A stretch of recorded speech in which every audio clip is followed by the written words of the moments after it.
We interrupt your regularly scheduled Vibrant for a very important public service announcement. Marvelous Demystifiers, placenta casserole. We got a lot in the oven for you tonight. So hopefully you caught the last time we talked about Loki. We got into episode 1 of this series. I intend to break it down in a very granular fashion because this is one of those things that seems to prove that what we talk about in symbolism is real and is known by those who are putting the programming out there into the world. It's a mountain of evidence. You know, the lie dies under the weight of its own details. You got to take a look at each and every one of the 1,000 cuts. And even if you never saw the show, part of how we do this is to take it step by step through the plot of the series and just really break down what we are seeing there.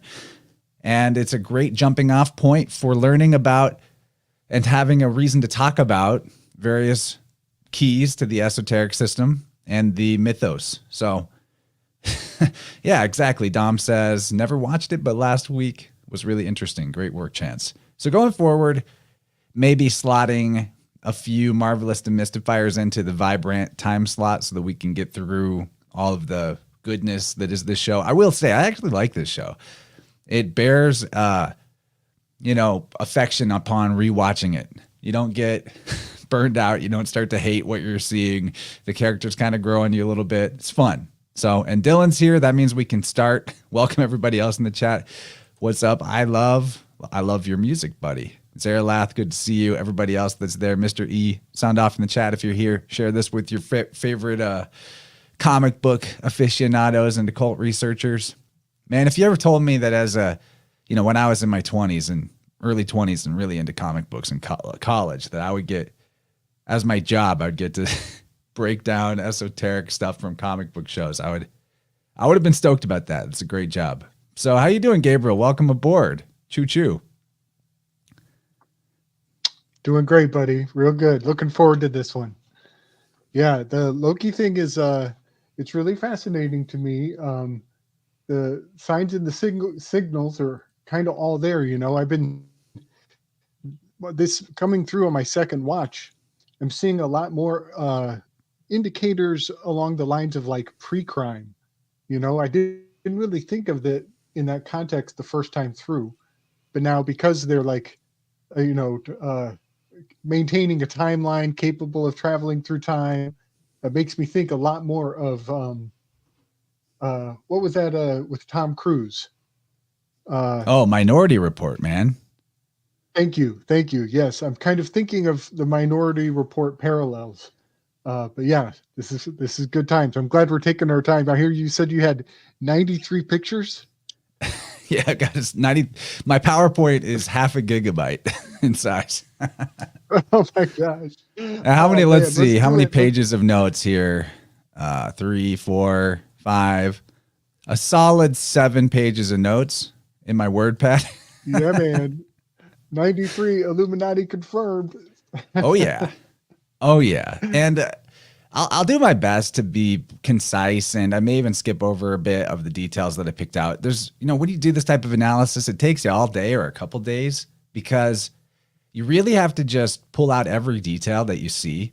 And, some of them might seem a bit irrelevant at first, but they're showing it to you. So you got to think about it. And then as you go forward, you're like, okay, they're showing me this again and a third time. So there must mean something here. And there's occasionally clues in like gematria, in the Enneagram, astrology, all of that stuff is in the mix. I do hope to see the, standard amazing comments from our viewers who, a lot of you have probably watched this, maybe saw it after you watched the last Marvelous Demystifiers. You went and caught up on this show or started into it.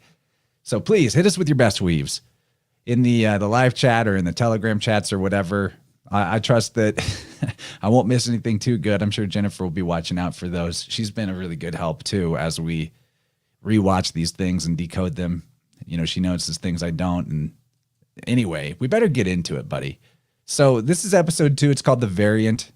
The previous episode saw Loki getting becoming a time criminal by breaking off of his destiny and creating an alternate reality, parallel universe timeline through his choices and his free will.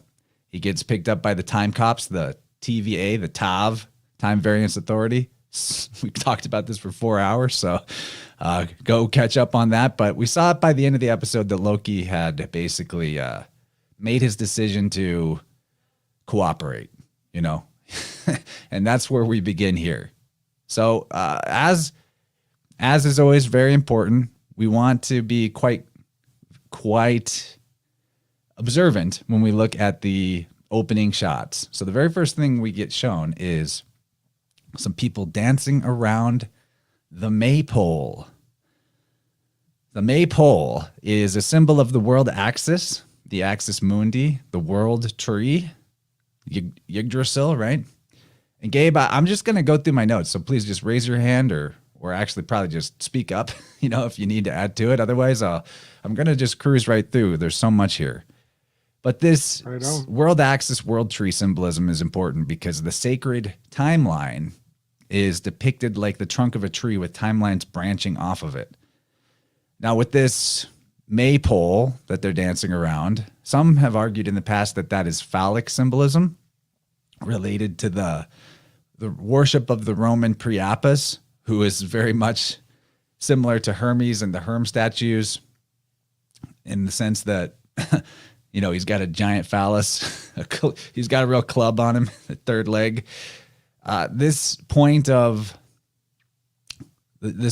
also kind of symbolic of the birth of a new year in some ways. Although I think Beltane, where usually the dancing around the maypole takes place, has to do with like the halfway point between the spring equinox and the summer solstice, something like that. But the important thing to know is that Loki is Hermes. He's the savior myth. He's the Buddha.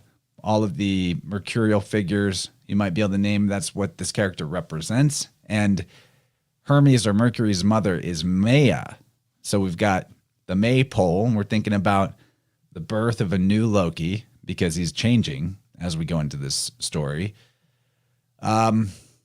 Interesting, too, that the Germanic name for the maypole that they're dancing around here is the Maybaum, which in my opinion is very close to the Maya Brahme, which is the ultimate androgyne, the unification of the masculine and feminine generative principles in the Hinduism mythology. So Brahma being the creator, father, Maya being the illusion, the substance, the stuff, the world. So it's like spirit and matter. It's yin and yang. Also in Hindu mythology, Maya or Mayasura is the king. So it's a masculine Maya, the king of the Danavas, which were a demonic race. And one of the things that this Maya was famous for was his brilliant architecture. So I'm thinking the TVA, you know, they have very interesting architecture. You could call it like brutalist style, like that old Soviet style, quite demonic in a lot of ways, just purely function and no beauty. Then the other thing to consider about Beltane, and why I'm going on about Beltane, is because there's other little symbolic winks to the idea of Beltane throughout this episode. Bel is Lord, and Tin, or Tane, is the Etruscan name for Jupiter. So Beltane, Lord Jupiter, Lord God, another way of thinking of it. Bello can also mean white, bright, or shining, and Tene can mean fire. I believe this is in like the Celtic or ancient Irish. My notes are as concise as I could make them. So we're also considering like, you know, the bright fire, the shining one. Now we got to also think about Oshkosh, Wisconsin, which is where we're, you know, being shown that we're at here.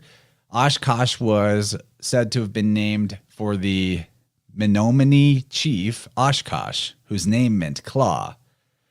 And the native Ojibwe word that Oshkosh came from is a little hard to pronounce in English, maybe because it's transliterated weird, but it's Ashkanza, which is basically Ashkenaz. And that's the rabbit hole in all of itself, how many different cultures have a version of being descended from the Ashkenaz, and the chiefs, the rulers, the kings, the princes, etc., being Ashkenaz. So here you have the chief Oshkosh Ashkenaz. So that's important as well to keep in mind. Oshkosh had a great fire in 1875 in April. I thought that was maybe interesting to note, because how many places have had great fires that burned down that potentially were older settlements from pre-European contact or whatever the old world civilization might have been here on this continent. Every time you see the Great Fire, you gotta keep on your toes. Great fires burning stuff down. There's also the children's clothing line called Oshkosh Bagosh, founded at around the same time as the Great Fire. That's very suspicious anytime you have like children's fashion, right? You got to consider the potential of what may be going on for the child models and all that. Another interesting thing to point out is that Mark Grunwald, who was a famous editor of Marvel Comics in the 80s, is from Oshkosh. And Mobius, to skip ahead a little bit. Oh, here's my slide on the maypole. I totally lost the plot there. There they are, dancing around the maple. Yeah, Mobius, though, Owen Wilson's character, he's actually made to resemble Grunwald, Mark Grunwald, the famous editor of Marvel Comics from the 80s, who was from Oshkosh. So these are the type of little things that if you follow the breadcrumbs that this show lays out, it's very rewarding, because you find out, oh, Oshkosh is connected to this Mark Grunwald guy. Mark Grunwald is stated to be the inspiration for Mobius's look. So it all kind of comes together for you there.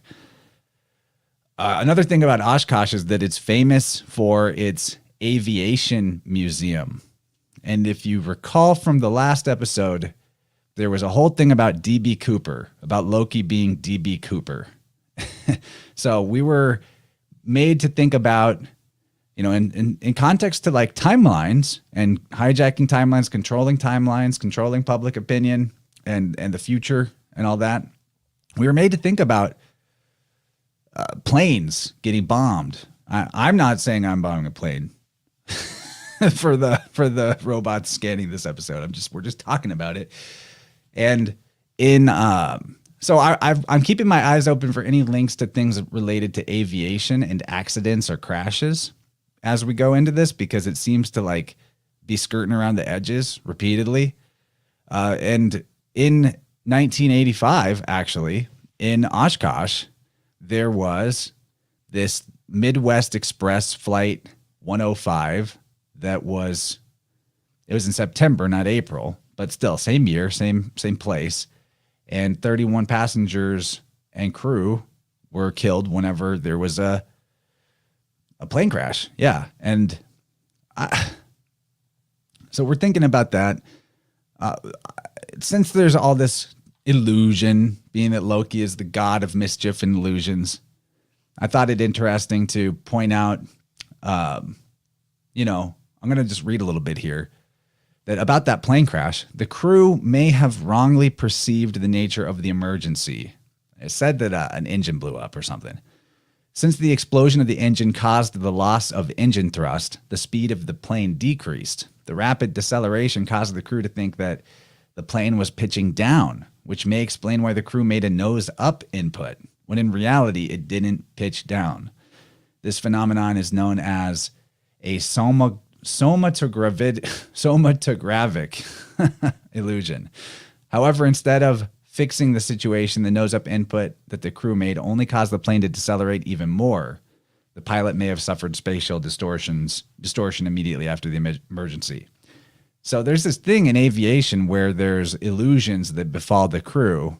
They think they're feeling something with their body and with their inner ear, but actually something totally different's happening with the plane. And when they go to compensate based on their senses or this illusion, they end up making the problem worse. So one of the examples of this is the phenomenon known as the graveyard spiral, which is characterized by the pilot mistakenly believing that he or she is in wings level flight when the aircraft is in fact engaged in a banking turn and notices the altimeter indicating an ongoing drop in altitude.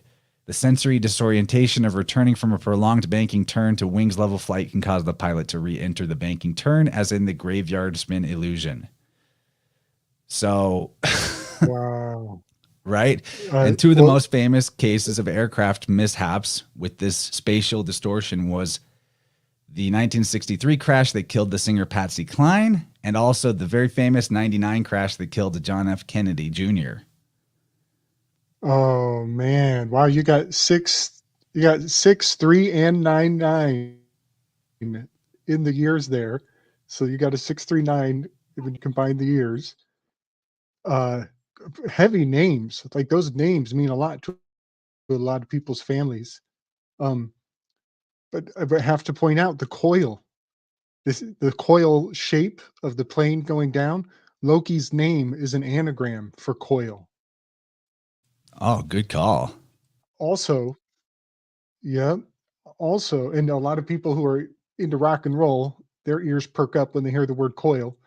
But the maypole scene, when we come in the beginning, that maypole, uh, the maypole that I did, the boys and the girls go in different directions, and they crisscross when they come on to each other, so that the ropes end up making a coiling pattern. It's a really cool, beautiful mesh at the end of the ceremony. So Oh, and here's Jenny another points out that coil. the Mobius strip is basically a endless coil. Also awesome, awesome, awesome, awesome. Oh, Zarelath, that's good call. Loki is the father of the world serpent that wraps around the world tree, coils around it. Nice. That's what's up, buddy. That's what's up. If there's one thing lacking from this show, being that it's about Loki, there's not a lot to pick up on about Norse mythology itself. So that's kind of a side weave. If you notice anything like that, people out there, go for it. Let it rip. I'm sure there's Yeah, I'm man. sure there's stuff that we're missing on the Norse mythology front. And one thing about before we get too far away from that Anasazi and the Ashkenazi and the Oshkosh, um, uh, I've been to Chaco Canyon, and Chaco Canyon was once a very agricultural, lush, thriving community for a very long time. Late in the civilization's story arc, there were interlopers who came into the territory, and they were called the Anasazi. And the Anasazi had the filed teeth, and they were And the name cannibals. Anasazi basically means enemy tribe. You So my ears perk up anytime I hear like Anasazi, Ashkenazi, and then of course we got the Anunnaki. These things all have this similar echo that that actually resonate with different, spiritual, scientific, historical echo chambers, but it all sounds very similar to me. There's so much good stuff in the chat right now. So Kyle points out that the maple seed falls in that coiling death spiral that the planes we just showed. So that's very relevant. Also, maple, is that like the Celtic name for it? Acer? Because Acer also is the name for God. It's the Aesir in Norse mythology. It's the Etruscan word for God. Joe Potter says Kali. That's definitely a phonetic anagram for Loki. Dylan says Loki comes from, some say Loki comes from Logi, which ties into Log, the spiritual fire, which is where we get Logos, as well as the Yule log, Beltane meaning bright fire, Yule log. Very good. So there's lots going on. You guys are Yeah, sharp. yeah, Another that thing was from awesome. to add real quick, Gabe, Lewis Hine Mhm. is from Oshkosh, and he's from around the same time as the Great Fire when he was born. He's an American sociologist and muckraker photographer, and his photographs were instrumental to passing the first child labor laws in the United States. So that's an interesting thing going on in Oshkosh. Whoa. That is interesting. And he's got the word shine hiding out in his name. If you transfer the S over, and he works in light, if he's a photographer, he's a craftsman of light. But that is really interesting. Yeah, child labor is an untold part of our history. That's probably one of the least tapped into arcs of conspiracy culture. You know, we know about the founders, we know about the foundlings, we know about the orphan trains and the incubator babies, but I think there's so much more to be said Yeah, why about were why all was there of so that. much child labor after these great fires? Does it have to do with Right? does it have to do with there being a lot of orphans shipped in? Right? Yes. Yep. Maybe Also, I child labor mean, ended because most of the orphans grew up and stopped, and there weren't as many orphans anymore. right. And also maybe, you know, maybe the difference between minors and minors isn't as clear cut the further back you go in time. Uh, there's a lot to that. And now we also know that the potato famine was manufactured. I mean, yeah, the sky's the limit when it comes to finding out what's up with what's really happening with the kids in the labor. So referring to Lewis Hine, our friend Louis says the standard online etymology of Lewis is that it's a combo of Lu and Belinus. So Belinus is like another Jupiter type figure. So the connections are just popping out, man. I love you guys. We're the right type of schizo. This is fun. So the next shot that we get after getting the time and the date, or the place and the date, is these monks. And I thought, you know, that guy in the middle really looks like, is this Klaus Schwab making a cameo? You got to remember, this was filmed in 2020. A lot of this. Maybe some was filmed in 2019, but a lot was filmed in 2020. That actually becomes kind of relevant later. But yeah, there's Klaus Schwab. Now, I wanted to point out. So these guys, they're legitimately tonsured. That haircut that they have is called being tonsured. Right, they're not even. It's not even a wig. It's a real tonsure.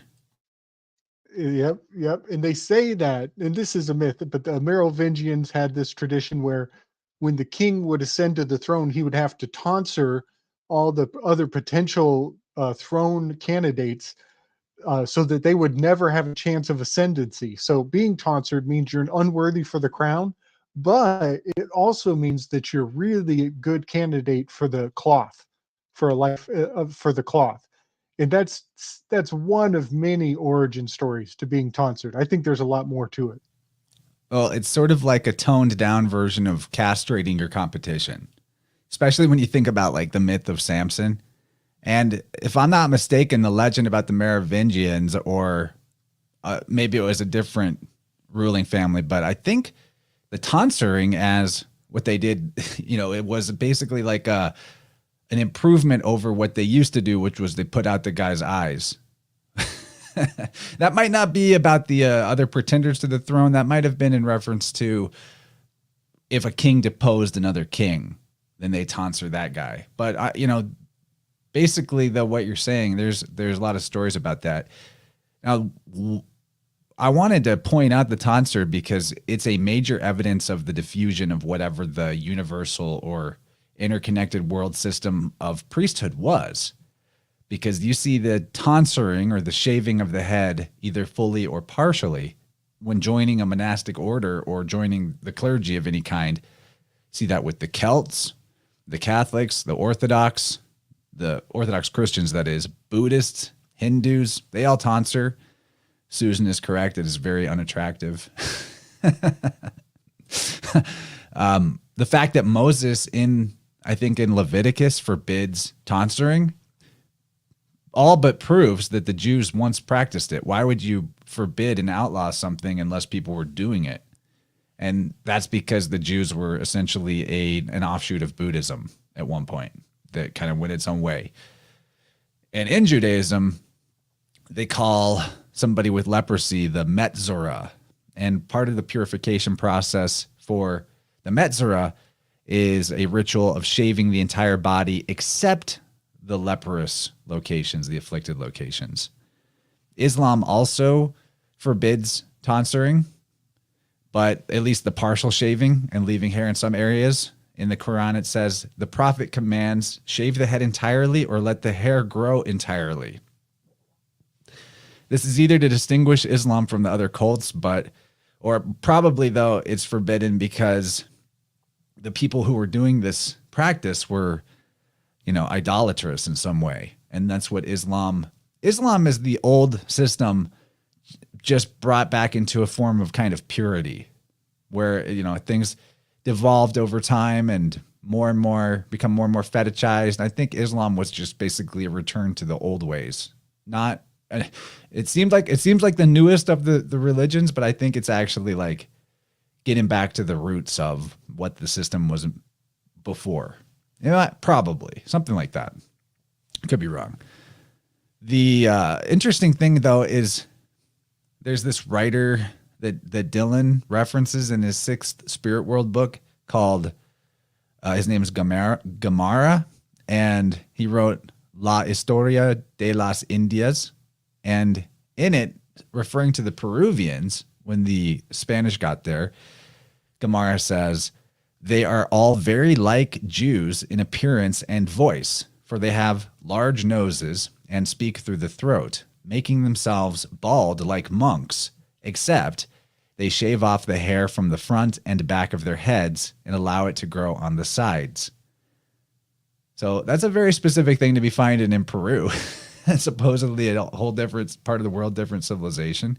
And that guy Gomara goes on to say something along the lines of the Mexicans or the natives of Middle America. I could be getting the quote wrong. Go read Dylan's book. It's great.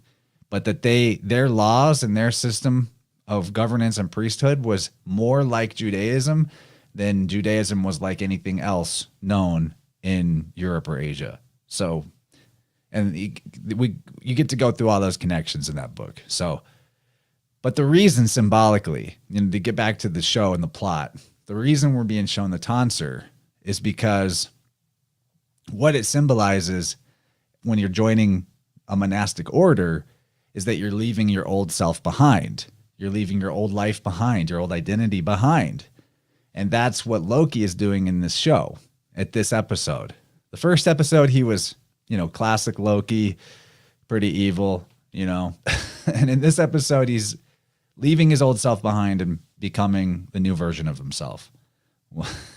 Yes, they are literal dickheads, especially the Klaus Schwab guy. So funny. Oh, yeah. I had slides about this. Okay. So here's some Hindu people with the tonsure. Here's a Celtic stone head from Bohemia, allegedly from around 150 to 50 BC, which is looking a lot like a tonsured head to me. Now, like the versions of it differ. They don't all do it the same exact way. But the fact is shaving part of the head and leaving part of the hair is generally what is done, although like modern Buddhists just shave the whole head.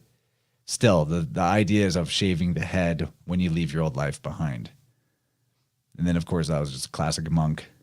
Now, here we go. The next shot we get of importance is you see this druid guy, or wannabe. He's got his staff. He's got his horns. Those horns, remember, they represent radiance of the sun, the cornucopia, abundance, fertility, all that stuff. He's got fangs, and his arms are scaly and reptilian or serpentine. Now, I brought up here the Phoenician letter and the Hebrew letter shin, which in Hebrew, the letter shin means teeth. It means sharp, and it can also mean repeat. So I find that interesting because we're talking about time being an endless loop, right? And so the idea of repeat is important. Why I am showing the shin here is because I thought, well, these fangs they're probably important. And as the episode unfolded and I kept looking at stuff closely, I realized, yeah, the way that Tav, the letter Tav, and to some degree Teth were really important last episode, it seems like this episode the theme is shin and teeth and sharp and repeat. So the other thing that's important about, the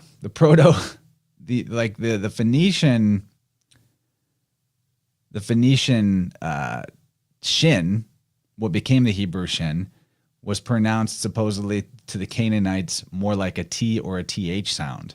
So that's another important clue to the interchangeability of the S, SH, T-T-H sound. That you can do a letter swap. When you see an S-H, you can turn that into a T. When you see an S, you can turn that into a T. T-H can be an S, S-H, the th and the sh. I know it seems like it might seem a little stretchy, but that's a legit thing that happens between languages. And the Phoenician to the Hebrew is a perfect example of that. So great thing to keep in mind. You know, I would weave onto that. You know, this character, it's got the bull horns. We're starting off with the maypole. The May very much relates to the Taurus character, but also above the bull. Okay, so the Taurus is the Hierophant card relating to the bull, but also I correspond the Aeon card to Audriga, the charioteer, who is above the bull. So I would say, yeah, that we're very spot on, because on the Aeon card is the Shem letter.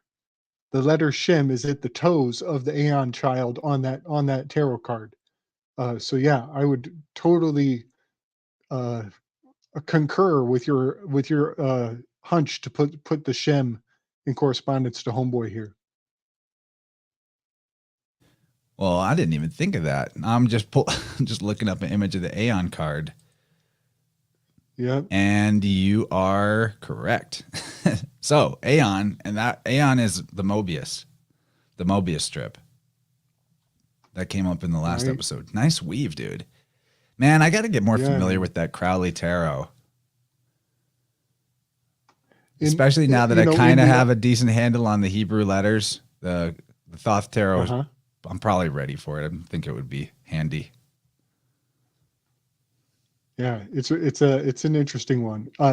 And knowing the difference of what that card would be in the Rider-Waite deck actually informs me. It's like a strange math problem where I'm like, subtract a literal horn, and you got to find out where is the metaphorical horn.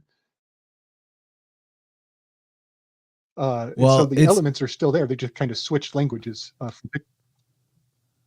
So let's go ahead actually and get a picture of the Aeon card onto the screen, because you just caught something that justifies a lot of my opinion about this episode. And I totally missed not thinking about the Crowley Tarot. I've totally missed this. So, all right. Great weave. I don't know if I can get a super high res image, but let's see here.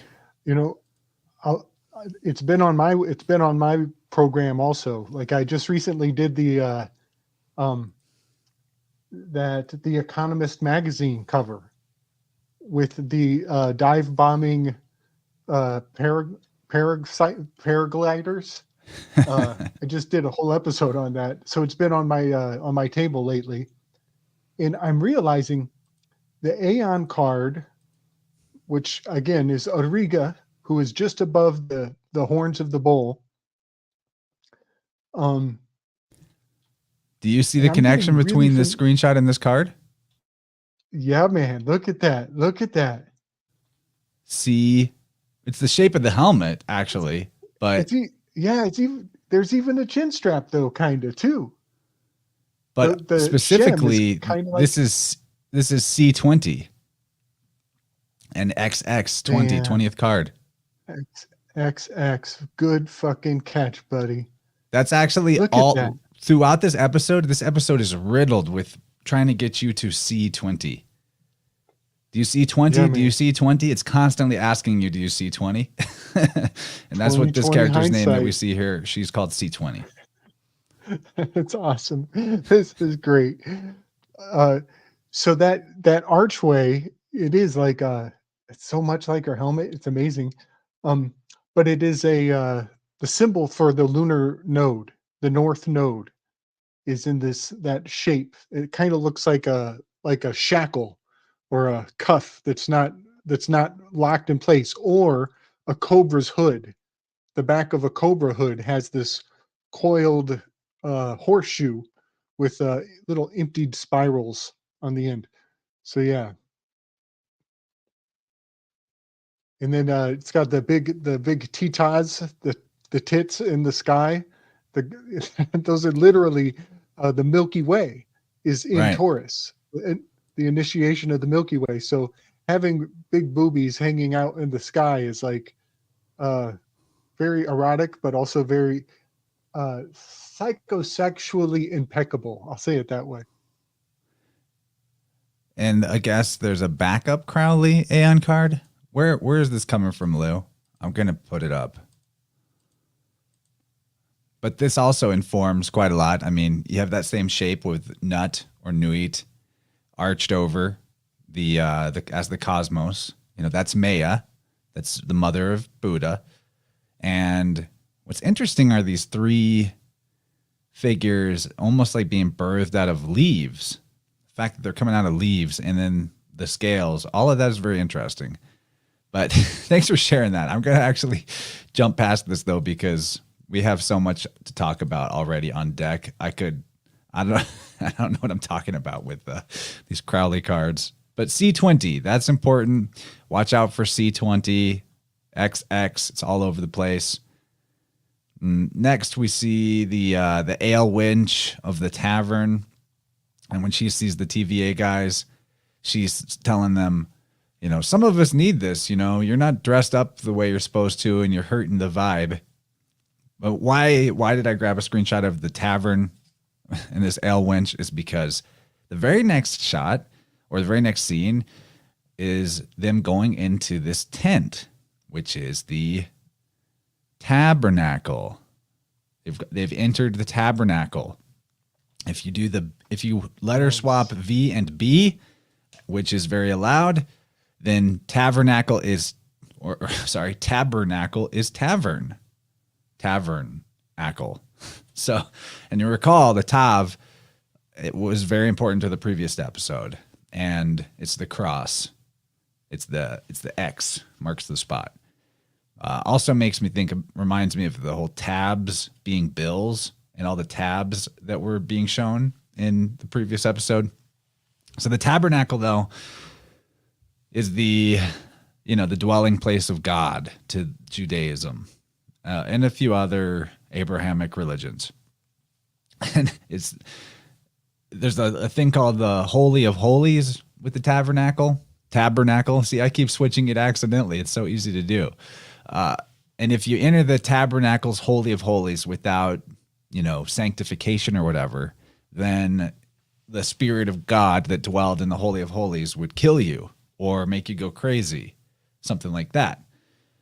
And as they're walking around with their time sticks out, this shot doesn't capture it perfectly, but there's a split moment where you see three of them all with their beaten sticks, and the silhouettes, because they're just silhouettes in this shot, totally resemble Priapus with the giant phallus.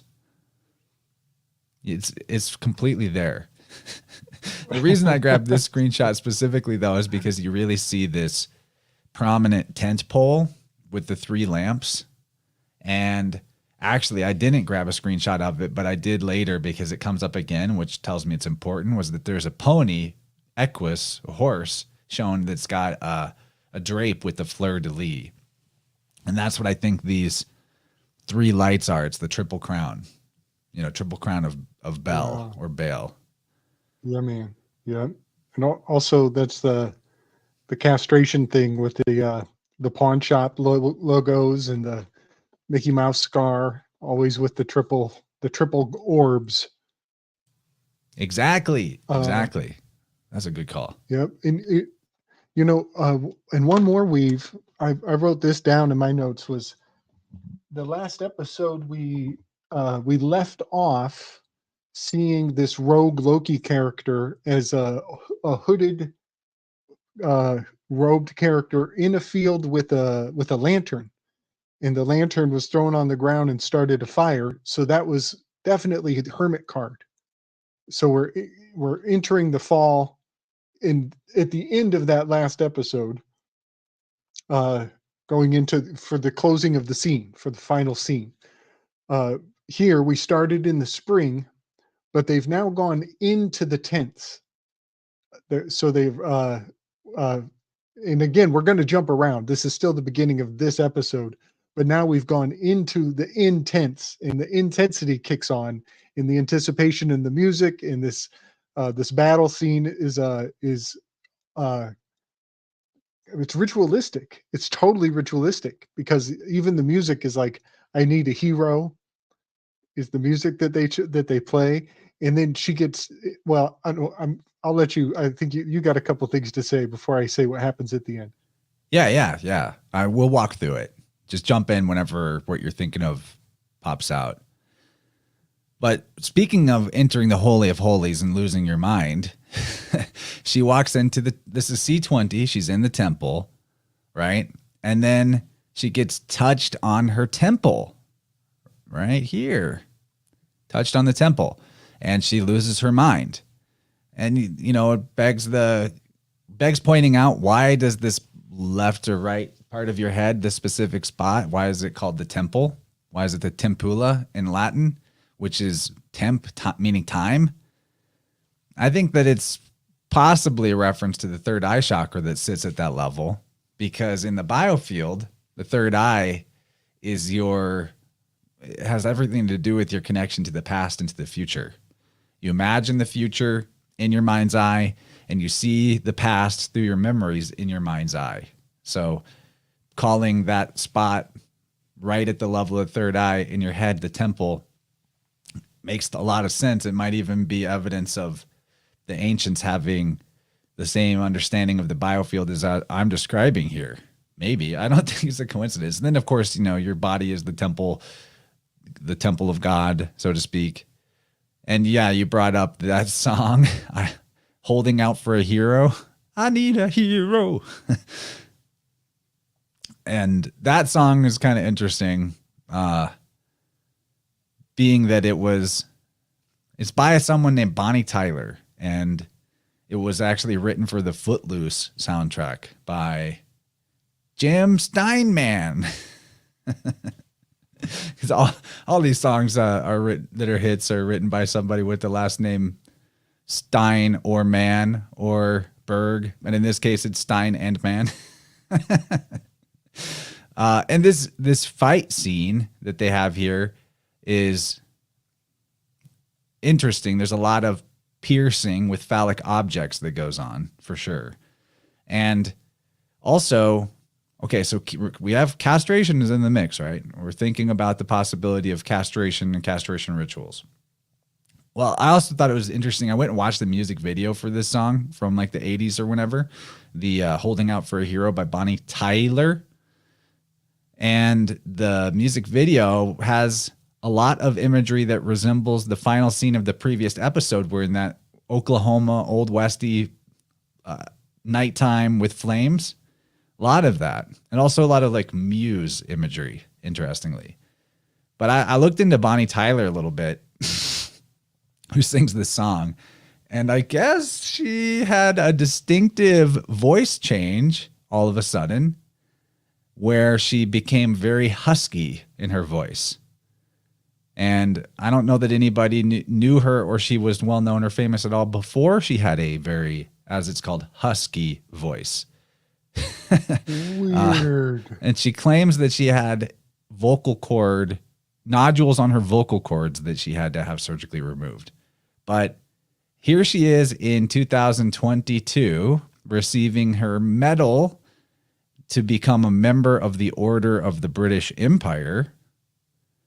Either that is a man who became a woman, or it's a plastic surgery disaster. I don't mean to make ladies feel bad about the fact that, they look different as they age, but there's something very off about how she looks to me. Doesn't look good. Yeah. The other song you might know by her is Total Eclipse of the Heart. Yep, totally. Yep, that one hits real close to home from the childhood days. She's got the Kamala Harris neck thing going on, man. There's something up with all that plastic surgery. It adds up somewhere. Louis says, Total Eclipse of the Heart is one of the most legendarily insane music videos of all time. It's an 80s cocaine acid trip. I didn't look into that one. And then Dylan pointed out that here's this medal she's holding has got a quadruple fleur-de-lis, and he says that's a Dominican symbol. And the Dominican friars have to do with, like, I believe they're the Spanish. They're a Spanish wing of the Catholic Holy Roman Empire. Yada yada. Yeah, I'm not saying it, but Matt's saying it. Transgendered male. Maybe we're thinking about castration rituals here. Who knows? Could be. And the eclipse of the heart. That's really significant because we know about eclipse magics. I think they do a lot of work to keep us syncopated to fear response around the eclipses. And I think they drum it up and intensify it on light cycles that we're tuning into our ancestors subliminally, but through a social engineering kind of style. But it's really hitting a note because that song pulls on heartstrings. It really pulls on heartstrings.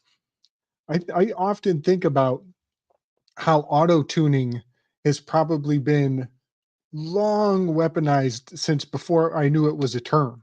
And I'm just now developing the language to describe what might have been like really fascinating potentials around music from my childhood, from my own younger, more tender days. I'm kind of inclined to agree with Thunder Chicken that it's probably just too much Botox. I think a lot of people are a little too quick to call everybody transgender, but who knows? We sure don't know.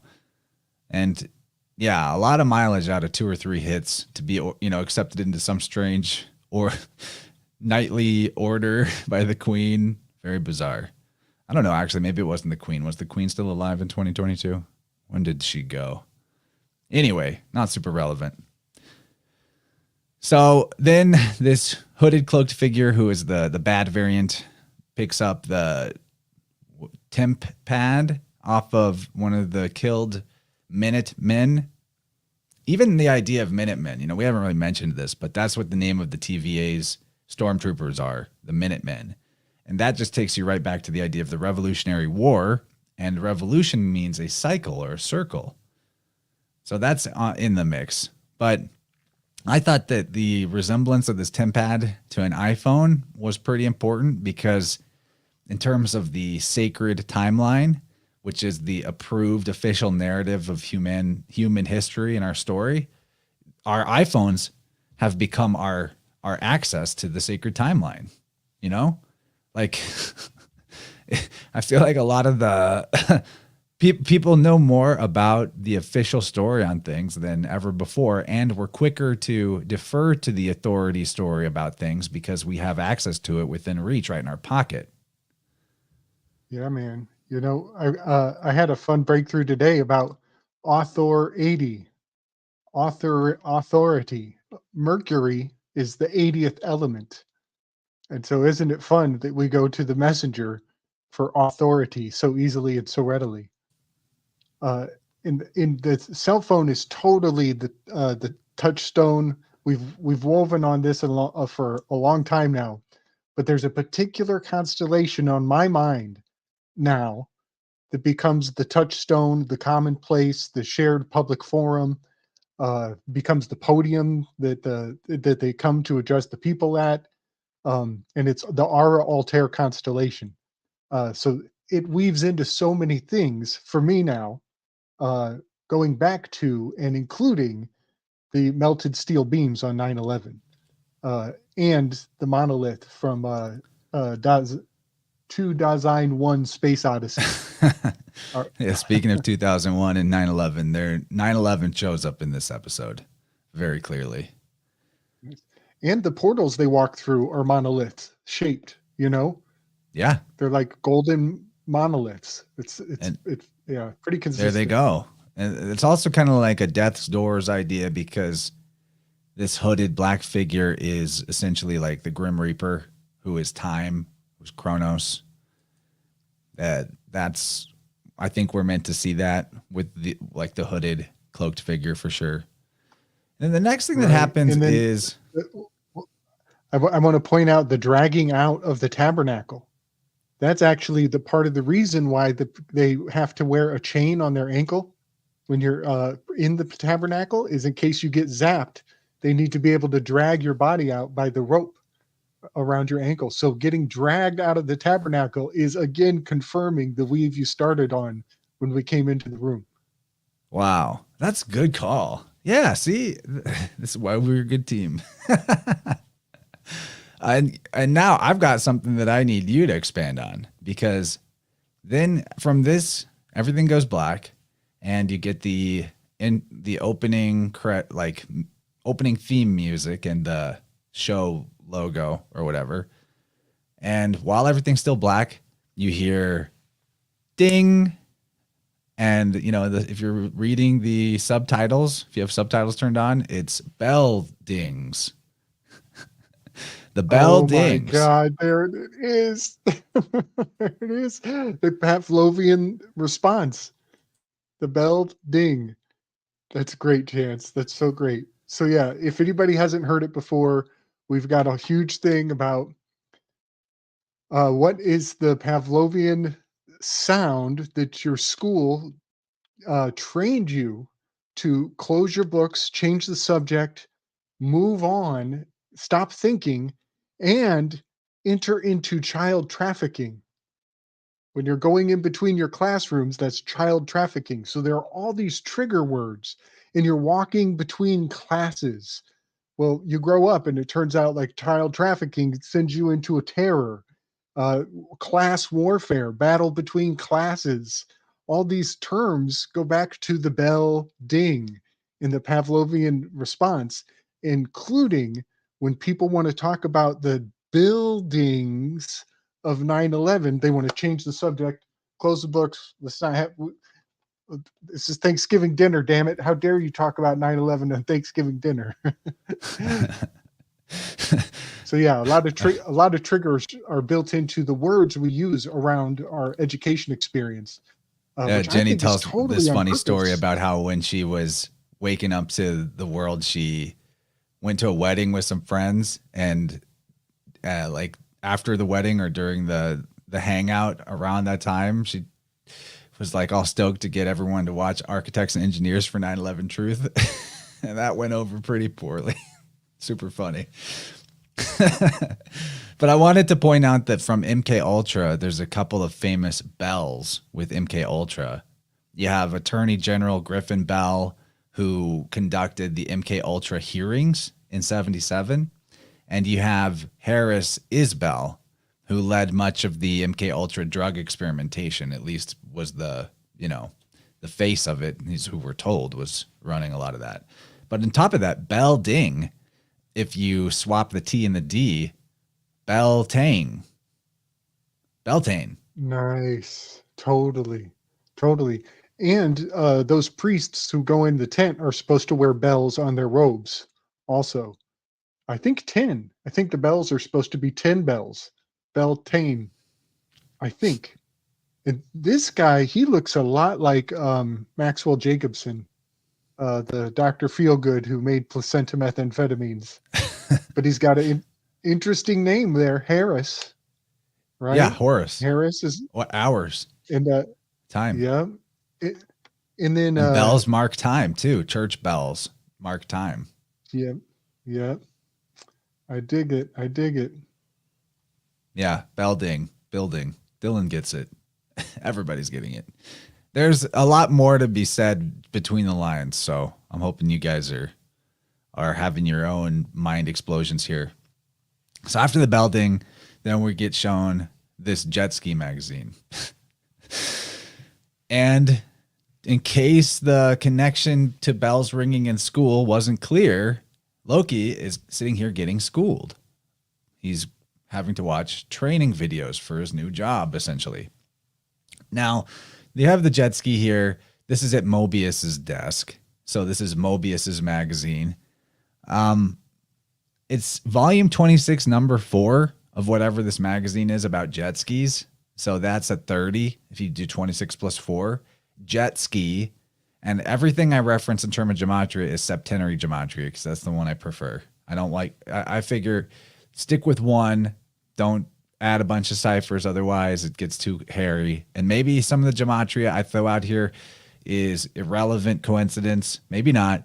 But the fact that jet ski equals 30, and there's the jet ski here with a 30, if you add together the 26 and 4, made me think, okay, I'm going to keep my eyes peeled for gematria here and there as I go through this. And I think it's worth it.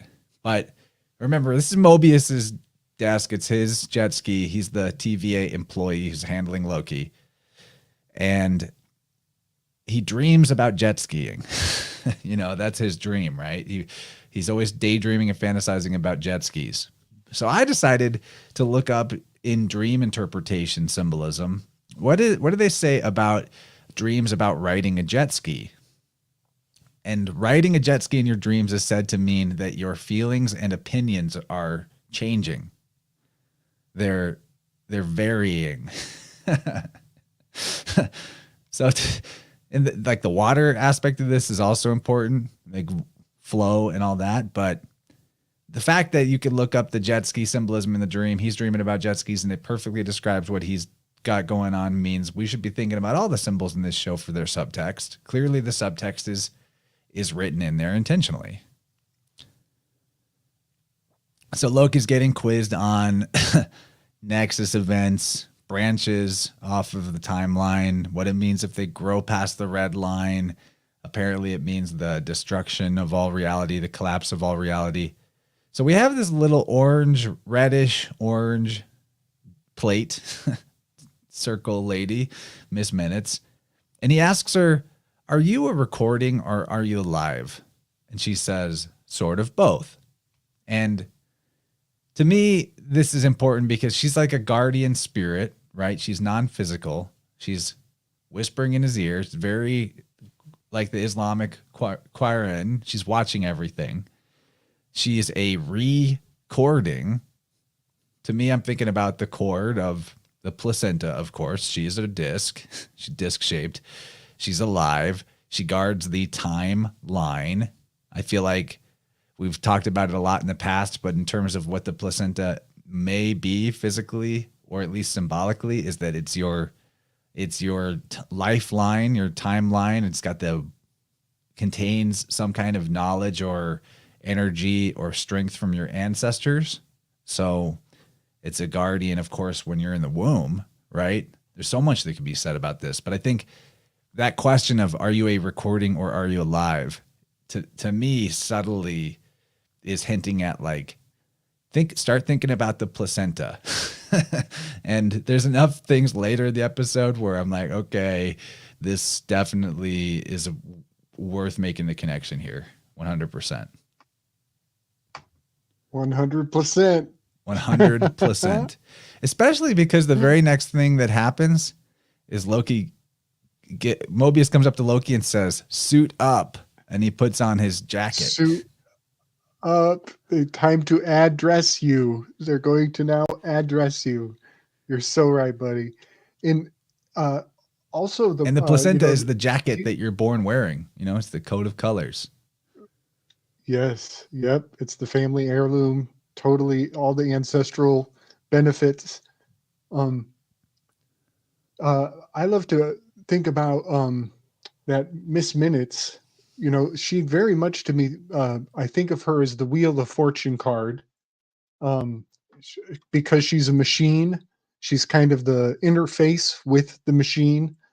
But also they have her hopping around. Like he starts trying to smack her with the newspaper and she pops around the cubicle a few times. There's the cubicle. And then she just jumps into the screen. And then jumps in at will, enters the screen. Well, one thing, again, we have the Pixar Studio lamps are in front of him and behind him. They're also in all the other cubicles. Almost many of the lamps of the room are the Pixar style lamps. And I'm just seeing something really fascinating around seeding animism. For many generations, I think they are seeding animism to the extent that we will start to believe that our computers have feelings, that you can actually have a computer app that you can go and lay down and it'll become your shrink and do psychological benefit. Dude, they already have AI girlfriends. and you text them and they AI text you back girlfriends. and they act like they care about you and they send you AI generated Right. lewd photos and everything. Yes. So, I mean, we're already there, but I just see this keeping that pathway broader and broader so that people will emotionally connect to inanimate objects more and more. So yeah, and you're so spot on about the placenta. It's even right by his boots, by his feet. What and he's reading through somebody else's subscription. That's that's like it relates to the Stamp Act and the Impression Act, and totally birth certificate. What I'm now starting to call bullshit they fake it. It's the bullshit they fake it.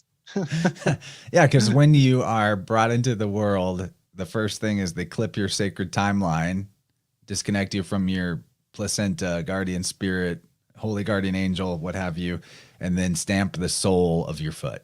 So the fact that she's Yeah, right there man. by it's his soul. It's the anima or the Yeah. animus, depending on your gender. You know, Very big stuff here. our buddy Polymathing Lou, he's got a great weave having to do with like um, putting the placenta in the family woods where all the other family members where their placenta was or with these same trees, and then all kinds of potentials of what that forest becomes for your family. I don't want to steal his thunder. He's got some really cool ideas about that. Pretty profound. Well, whatever And you then I've do, heard somebody practically else. practically anything could be better than cutting it off What? and treating it Yeah, as medical waste or sending it off to some pharmaceutical company to make into drugs or whatever might happen in the hospital. maybe maybe she's born with it, or maybe they were born with it, or maybe somebody else. But somebody's born with Maybelline. So he gets the jacket on. He's now joined the order of the TVA. So he's one of the friars or the monks, metaphorically speaking. And Mobius is like, good, yeah, smart. Like, you look smart. And being told that he's smart is basically the key to manipulating his gamma male tendencies, because that's what somebody that's like Loki, they're completely motivated by wanting to feel special, smarter, and in any way that they can feel like they're better than all the people, especially other males, that they secretly feel inferior to. And they called the gamma male the secret king, right? Because in the back, like, secretly they're plotting to find a way to overthrow whatever community they're a part of or have infiltrated, that they feel like they would actually be better to be the king, or that they were born to be, or it's their birthright or whatever, right? And that's a big theme of this episode, is Loki is very predictably scheming to overthrow the space pope, triple god, lizard trinity timekeepers of the TVA, to rule the TVA. So even though he's kind of had a redemptive experience in the previous episode, he's definitely less malicious, evil, spiteful, just wanting, like, he doesn't seem like he just wants to hurt people anymore. So that's a big improvement, but he's still got to get over the whole secret king mentality. But that's one of the reasons I like this show, is that you see the gamma being redeemed and becoming a nice, healthy Bravo or Delta, meaning somebody that can play a support role, can support the rest of their community, cede power to those who are better fit for a job or a role, not get all bent out of shape over feeling inferior. So I like to see that. I think that's one of the best parts about this show, is seeing the psychological journey of somebody leaving behind the gamma behavior and being who they really were all along, and getting rid of this fantasy of, the secret king. Big deal. It's a really big deal. But that's also, I think, And a big he, part of what leads people to the monkish life, is because it's a way to feel superior. Like, I'm more, if I can't be stronger, if I can't be smarter, I can at least be more religious. I can, right? Like something along those lines. And also, he saw his own death in the last episode, so that's kind of a part of his redemption arc as well. Yeah, and some of the death of his mom, that was his fault. That was huge, actually, because a lot of gammas are motivated by their wanting approval from their mom because they had a bad relationship with their dad. That's a common trope. So now he's with the TVA. He's got his jacket on. He's with the B-15 and Mobius and some other TVA agents. And he's joined the order. And they're talking about this other variant. And B-15 says, we've grabbed enough temporal aura to know it's our Loki variant that they're looking for. So just wanted everyone to recall that temporal aura is a signature that they're talking about in this show that's like a fingerprint. It's like your time fingerprint. And your aura, as in your energy field, your biofield, is your temporal record because it contains all your experiences. It contains your memories and feelings and beliefs in chronological rings. So temporal aura, interesting phrase they use in this show. And they're talking about all the different kinds of Lokis, showing a bunch of different Lokis, and what kind of Loki is this variant? And Loki says, they're the lesser kind, to be sure, to be clear, because he's terrified of his inferiority. Now, this is interesting. He turns around. This episode is called The Variant. And he's showing they remind him of his place, basically. Like, hey, don't get too clever or whatever, because you're still just a variant, which means we could just kill you at any time. So there's a lot of things to talk about with this phonetic. First of all, variant, etymologically, the simplest definition for that would be tending to change. Tending to change, which is a perfect reference to the mercurial archetype, right? Which is what Loki is. Vari, V-A-R-I, is an anagram for Riva.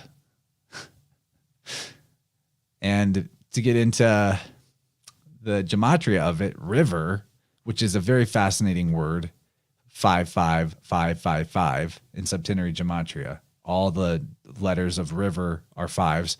That equals 25. Variant equals 25. Sylvie, which is the name of the variant that they're after, they just don't know it yet, equals 25. And birth equals 25. Vari, V-A-R-I, is also a word for the plasma of the blood, the watery substance of the blood.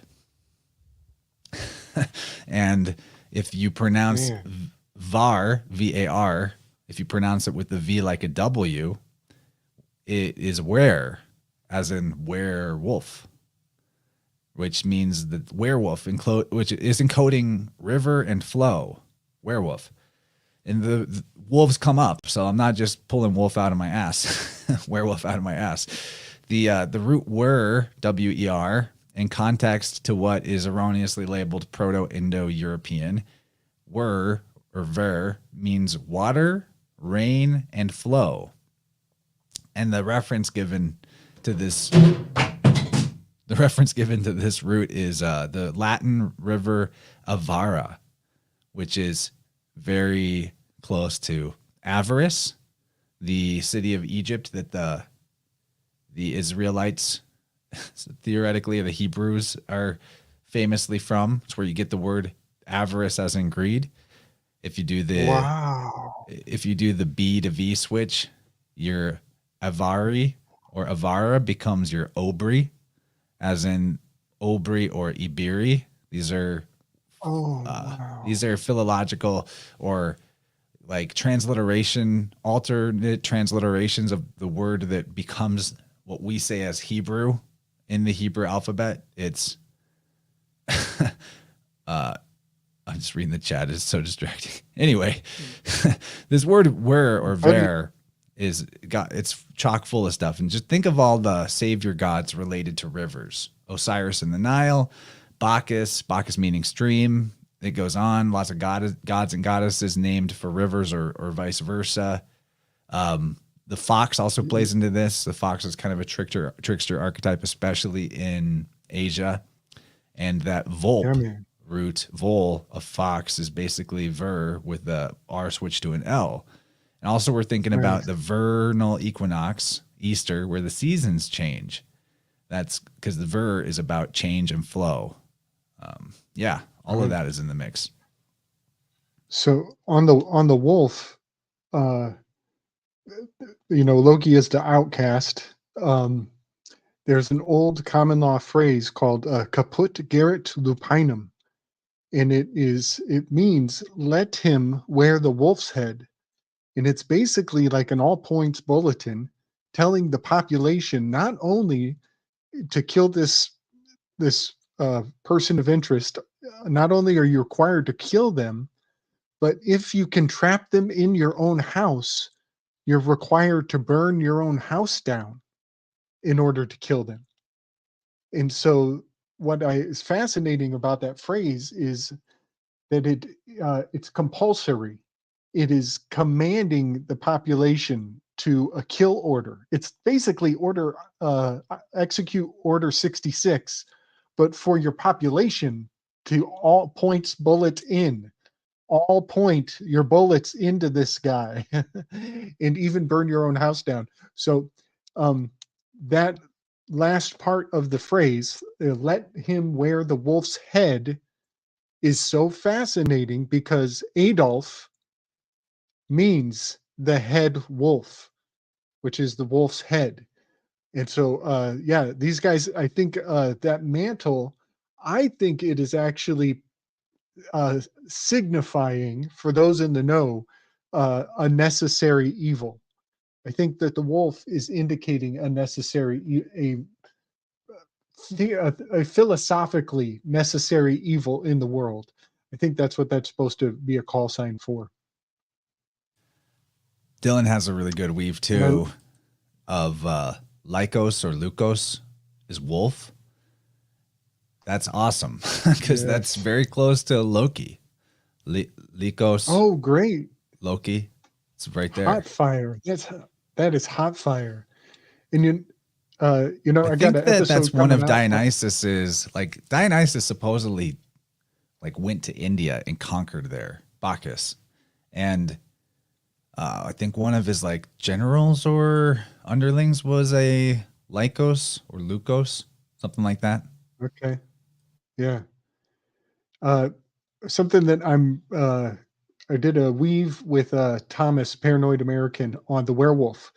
And it's coming out in the next month or so, but that the phrase laconic is to be able to say something as monosyllabically as possible, to say a great deal of information in as few syllables as possible.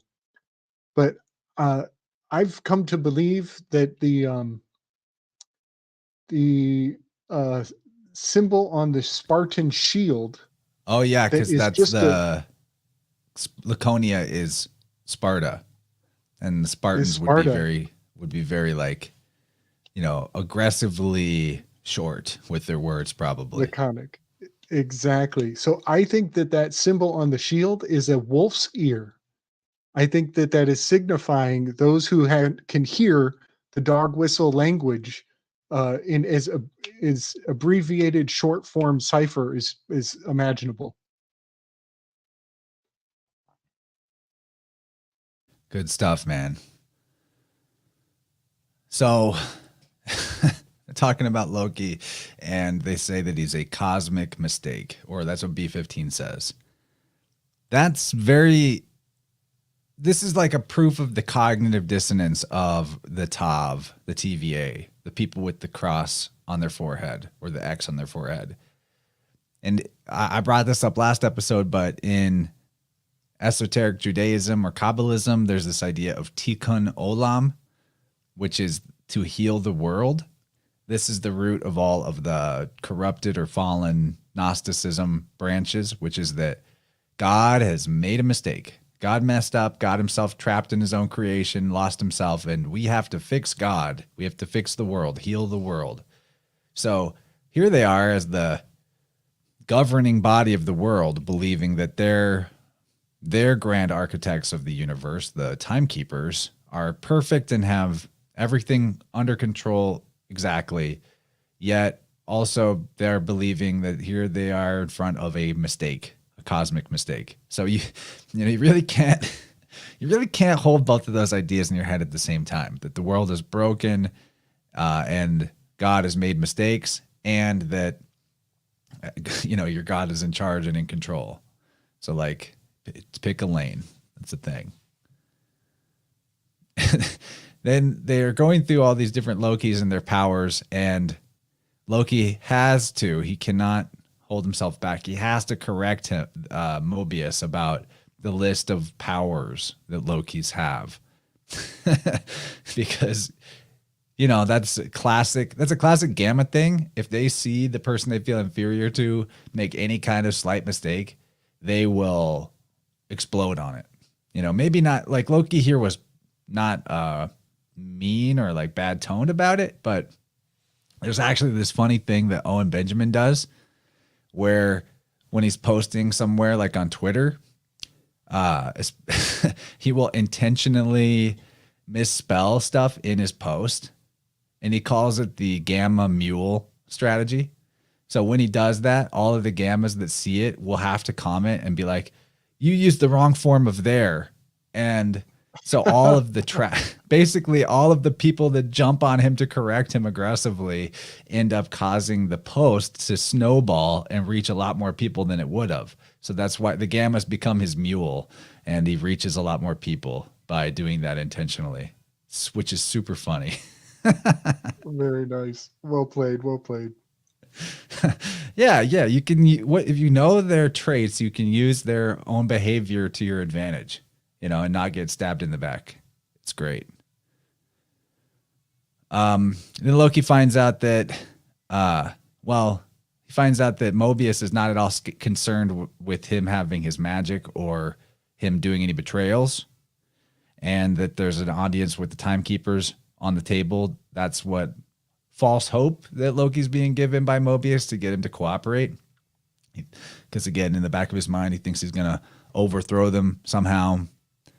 Then they wind up here in Oshkosh, Oklahoma, and Loki's asking, why don't we just, if we can time travel, why don't we just travel back in time to before the attack happened and, save our coworkers or whatever. And of course, as with any time travel movie or TV show, they got to lay out the rules of time travel for this particular fiction. And so they're told, or Loki's told, that once the branch has been created or time has been tampered with, then they have to address things in, quote, real time, because everything's still unstable. None of that makes sense. There's no way to make sense of that. I can't think of any metaphor for real time. I am thinking about how we're about to get fall back, on Sunday, or just when you get used to a certain time. Now, I wanted to see what you made of this. So as they're walking through this crowd of people, these two individuals pass by, and the one with the red bandana obviously looks real closely at Loki. And Loki looks Loki double takes and turns back to look at this person. Coincidentally, or maybe not, bandana is 12 in Gematria and Loki is 12 in Gematria. What do you make anything of the red bandana around the head that he's double taking at? Oh yeah, absolutely. So that's the scapegoat. The scapegoat has the sins cast into the scapegoat, and then that goat is cast out for a 5-day journey with 10 stations along the way, and then thrown over a cliff at the same time that the clean goat that stayed in the temple, the corresponding one that stayed in, it gets killed at the same time. And then when the sins are washed away, the red band changes white at a certain point in the ceremony. So he is recognizing the scapegoat vibes on her because she has the red ribbon. Oh, And we don't later know that on, it's a her. oh, okay, okay. I Well, just say that later on, because he I let looked up like what is a red bandana symbolic of, and I figured I was going to see stuff about the Bloods and whatever, but uh apparently, oh yeah, and there were red sashes that the TVA wears. That sticks out. Dylan just right. pointed that out. Red sashes identify assassins, the hidden ones in Assassin's Creed. Interesting. I Nice.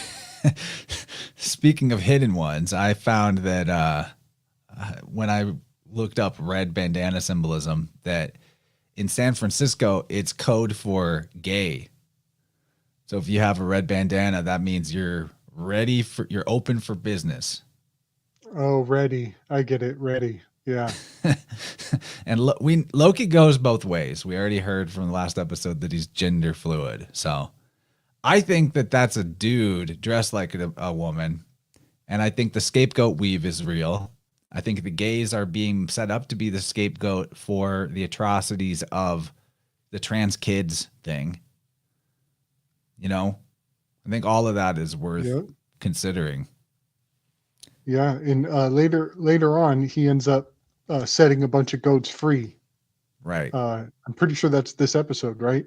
Yes, it is. Yeah, because Yeah. So that's Hermes and the goats they are symbolic with each other.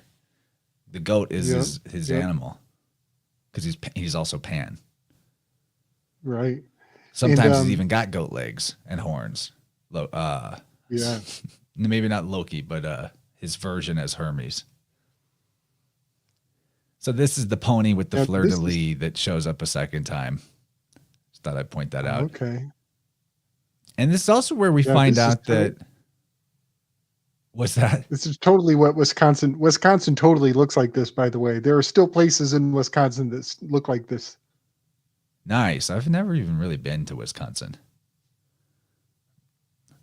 So we also find out that the TVA is genocidally destroying entire branch universes whenever a event happens, right? That's good to know. Now here we go, C20 again. We're in the tabernacle. Maybe the C20 has something to do with Jehovah, since we're in the tabernacle again. And Jehovah equals 29, as does spelling out C20 with letters. Don't know. Possible. It's possible. Could be Okay. coinkydink. But the tabernacle is definitely there. It makes me think of CT, which CT is because 20 is T in ordinal gematria, but those are also is a city. You know, CT is almost the word city. It's also the cut. CT is cut. Yeah. And we have the phallic stick here and then the head. And the head is cut off from the stick. Yeah.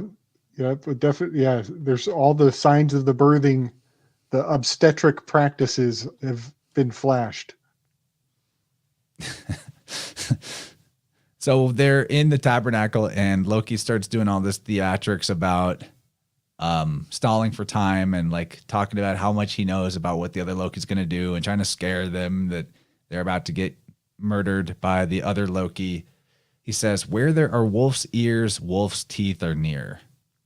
And it's kind of made me think about how Fauci was erroneously said to mean jaws of the wolf back during lockdown. But that's not really what it means. Allegedly, the surname relates to the making of sickles. So to me, that's even more accurate symbolism. Fauci, you're killing us. That whole, all the protest signs with that. The angel of death, grim reaper, time, connection to the sickle, Chronos. So this saying, though, about where there are wolf's ears, wolf's teeth are near. First of all, we're back to the idea of teeth, right? The shin. And the saying, according to Loki, means to be aware of your surroundings. So I couldn't help but make a werewolf. If everyone's seen that Totally. that meme, a werewolf. think I have. I think he'll have to flash it again. But that's another thing that is in that Caput Garrett Lupinum. I forgot to mention that is let him wear wolf head. So it's even in the order, it has that wear and wolf. It's in, yeah, and I just wanted to throw that in the mix too. Somehow in the translation, that wear aspect is, I don't know, it's like, it's whispered. It still gets whispered, even from German into English. This is the meme I'm talking about. You have a werewolf that you're wearing, a werewolf that's being sold, and a werewolf that is third eye is open and knows Epstein didn't kill himself. Nice. I must have seen that 1,000 times before.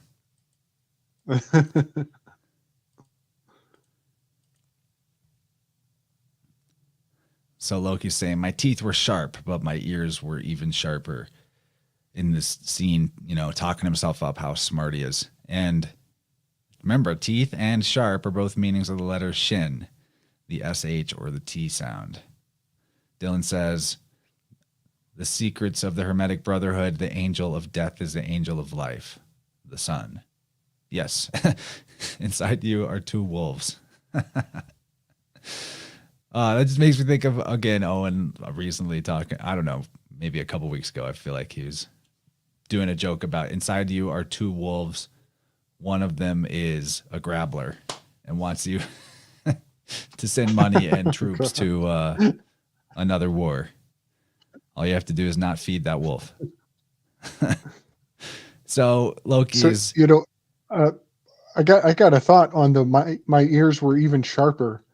I wonder if that's an indication of the difference between a wolf's ears and a fox's ears. I wonder if he's like kind of indicating, because he is a different breed, he's like the adopted son. So he's like kind of saying maybe he has the genetics to be even more cunning with his listening skills. and Kyle says, in bocca del lupo, in mouth of the wolf, is how to say good luck, or like break a leg in Italian. That's a good one. Whoa, that's a damn good one, Kyle. I didn't know bacca was mouth in Italian. That makes you think of Bacchus and mouth. Totally. Oh, wow. That is fascinating. There's a lot to that. I'm going to be chewing on that for quite a while. Thank you, buddy. Totally. And Aqua. In mouth of wolf. Oshkosh, Wisconsin is the southernmost city on the Fox River. That's a good one too, man. Damn. Look at that. Yeah, and good call, Jen. When we're talking about this wolf stuff, Romulus and Remus is worth considering as well, because that's, twins are, this episode is about the twins getting closer together until they finally meet. They're both wolves, right? He's talking about how they underestimating, the TVA is underestimating me just as you underestimate this lesser Loki. Well, if you underestimate Loki, then add one more. Loki goes from 12 to 13. And since he's got a God complex, that makes sense, because Loki equals 12 and God equals 13. I just thought that was funny. I don't know if that was really intended, but it's there. And now we see the date that they're actually at. Specifically, the date is April 12th, which is interesting because, again, Loki equals 12. April 12th is the 102nd day of the year. And if you remove the 0 from that, it's a 12. And also, around, within a 10-year radius of this point, there are two famous plane crashes on April 12th. One in 1980 and one in 1990. Back to the plane crashes weave. Loki's talking about how he's found his new purpose. That's his new religion. The last episode was all about that glorious purpose. He's a servant of the sacred timeline. Wink, wink. Servant, though, is a phonetic anagram of variance. Thought that was interesting. Nice catch. Mobius is on to him, though. He's wise to his tricks. Basically, the trickster powers don't work with people against people who know the future. So that really makes you wonder about, Miss Minutes, the AI, the time cops, the Minority Report, allegedly, Google creating learning computers to use AI to predict future events. The terrible tan jacket, Dylan. It's a good question. There's a very, I think, intentional Wes Anderson type of vibe with the whole TVA thing. Like one of the movies Owen Wilson is famous for is the Royal Tenenbaums. And the Royal Tenenbaums is like a very campy feeling movie, I think. I've never actually seen it. But I believe the reason why I have Owen Wilson in here is so that like the campy feel is that you understand that it's supposed to feel a little like quirky, campy, and just go with it, And honestly, he kind of makes that work. I approve of that. I think that the show pretty much works in that sense. It's entertaining. It's not believable in any way, right? But you just go with it. Like it has, I don't know. Chris Knowles really hates this show. He thinks it's terrible. If you were trying to you're trying to believe it, then of course it's terrible. But I think it's fun. Yeah. One thing about Owen Wilson is he has authenticity, like the highest of high grade, genuine authenticity value. And I think that's almost a required contrast, having him next to Loki, the ultimate of deceivers and tricksters, But one thing I have seen seeded in very interesting ways throughout the series is those inaccuracies of the camera. For example, when Loki was being in intake in the last episode, they ripped his clothes off and then he drops through a trap door. Well, when he lands in the room below, he's fully clothed. And so he goes from being butt naked into landing with clothes on. Into his jumpsuit, his prisoner jumpsuit. He's got his jumpsuit. Yeah. So there are strange little inaccuracies that I think they seeded. Well, I think it's like that he fell into the clothes or something. Throughout, and it becomes more and more frequent as things become more and more. Yeah, kind of. Yeah, I mean screwy. that was kind of like, it's cartoonish, right? It's like, it's adhering to cartoon laws. But that is becoming the theme. I realize over the long arc, it's almost like there's a different dungeon master is playing with different levels of how reality works, and we find out that the Time Lord is at the end of time, and he's the ultimate dungeon master who set all of these standards of how things are supposed to work. So they get all into the nitty details of different types of magic and what technical terminology of the nuance. So yeah. And you brought up the whole animism being seeded, the identification or personification, anthropomorphizing of inanimate objects. That is metaphor for the straw man, that people identify with their straw man, which is a cartoon, which is their given name, their birth certificated person, their social security number. And the straw man adheres to cartoon laws. And what I mean that like, I mean that so 100% literally, because what is a cartoon? It's, if I had a notepad, right, or I had a book, and you draw still images in the corner and you flip through it, those still pictures flipped through at speed give the illusion of being animated. Remember, this is a show all about illusions, right? And what gives the straw man your legal person life is two things. It's the numerical value, or the win, like the what, in a sense, and the when. So think about it in terms of like all the digital footprint that you leave behind in the system, that your person leaves behind in this matrix, this computerized world, this digital world. None of it would have any meaning without the timestamp. And just like a cartoon has to have the frames in order, in time order, your bank account or your bills, your records, all that would mean nothing if you didn't have the time attached to it.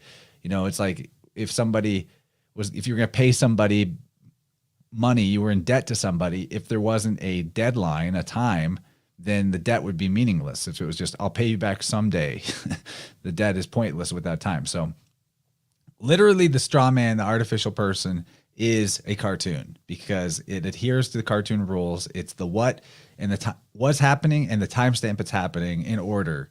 And that's how this whole system tracks everything that's going on. You know, it's absolutely necessary. So of course, the grand poobah governing body of the universe is the time variance authority, because if you get out of sync if your timestamp is out of sync with the rest of the system, then you become agent of chaos to that system. You know what I mean? Like they can't control you properly. They don't know where your debts are. They don't know what you owe to who. All of that. So. Yep. I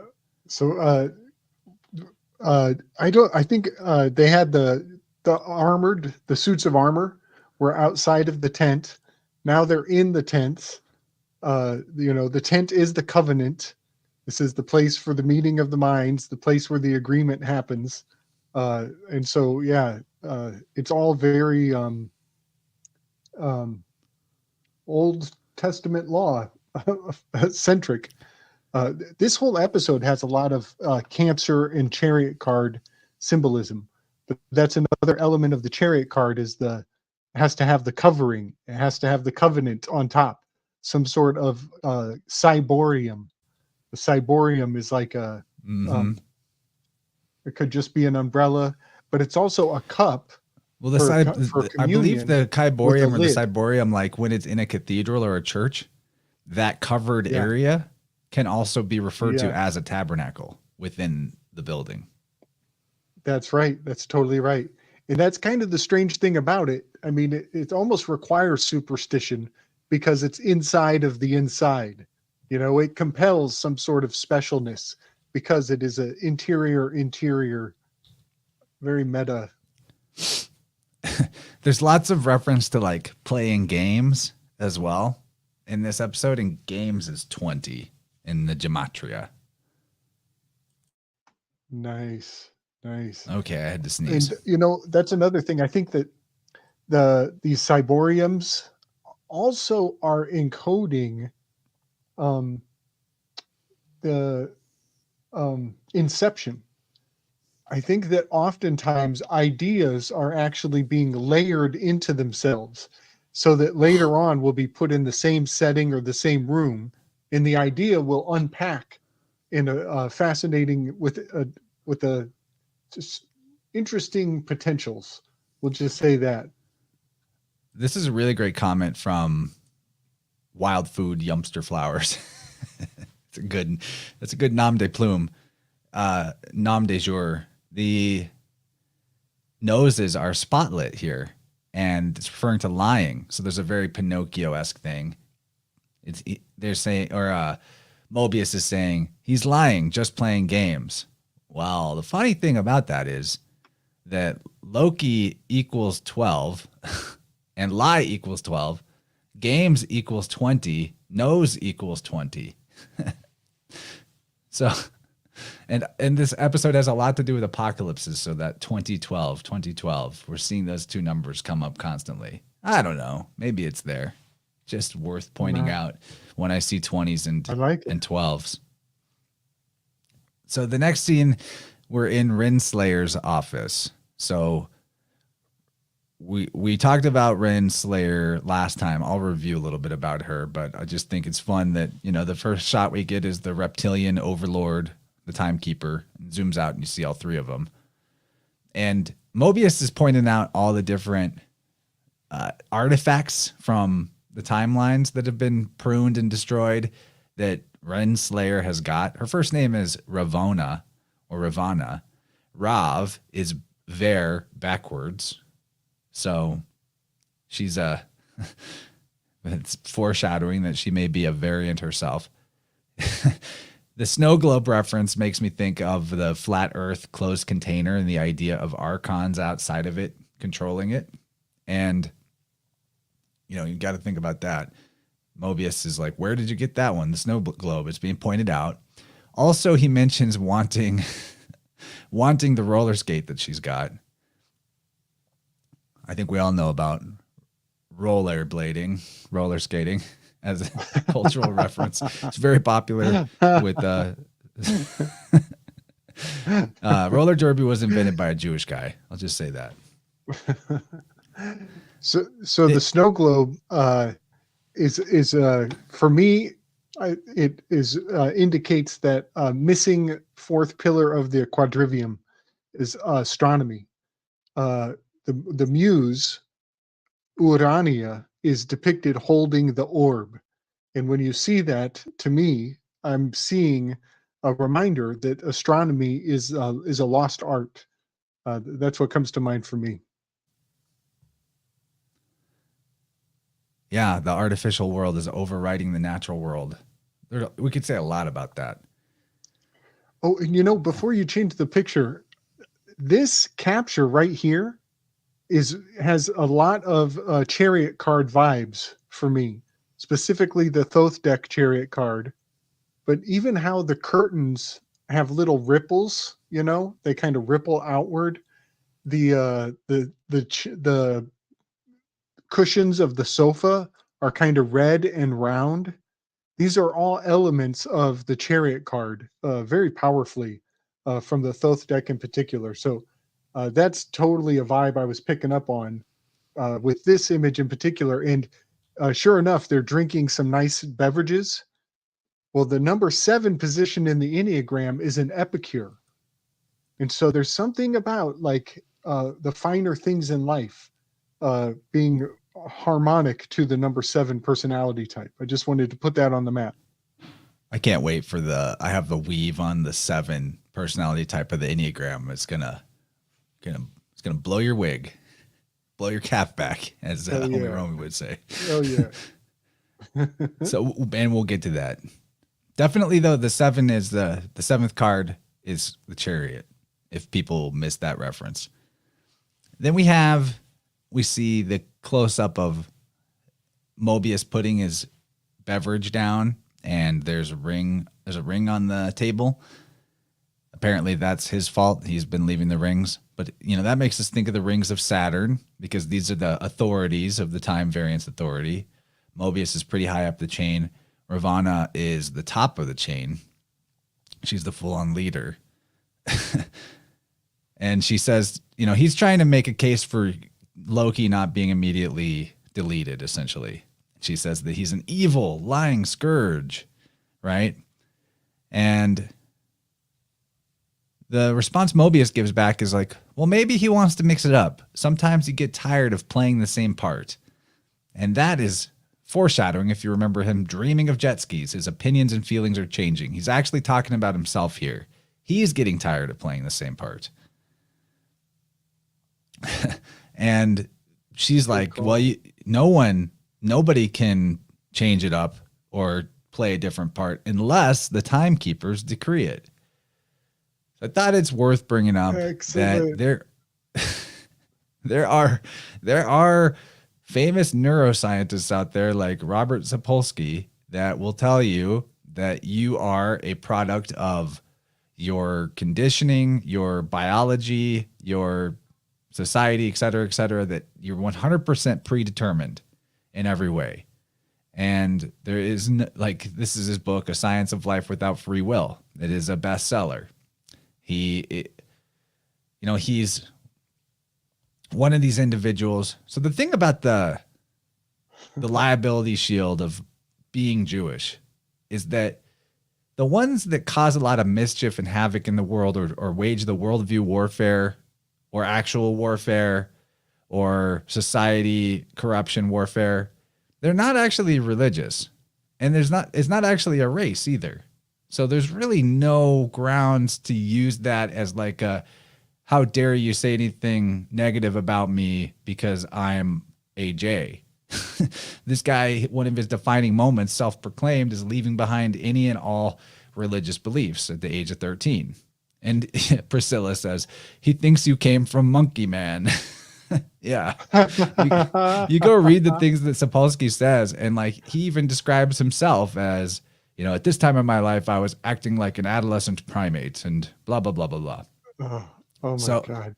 It's just, how could you, the cognitive dissonance of that worldview, you know, you're choosing to believe that everything's predetermined, but someone else could choose to believe that it's not predetermined. So free will is right. The paradox is right there.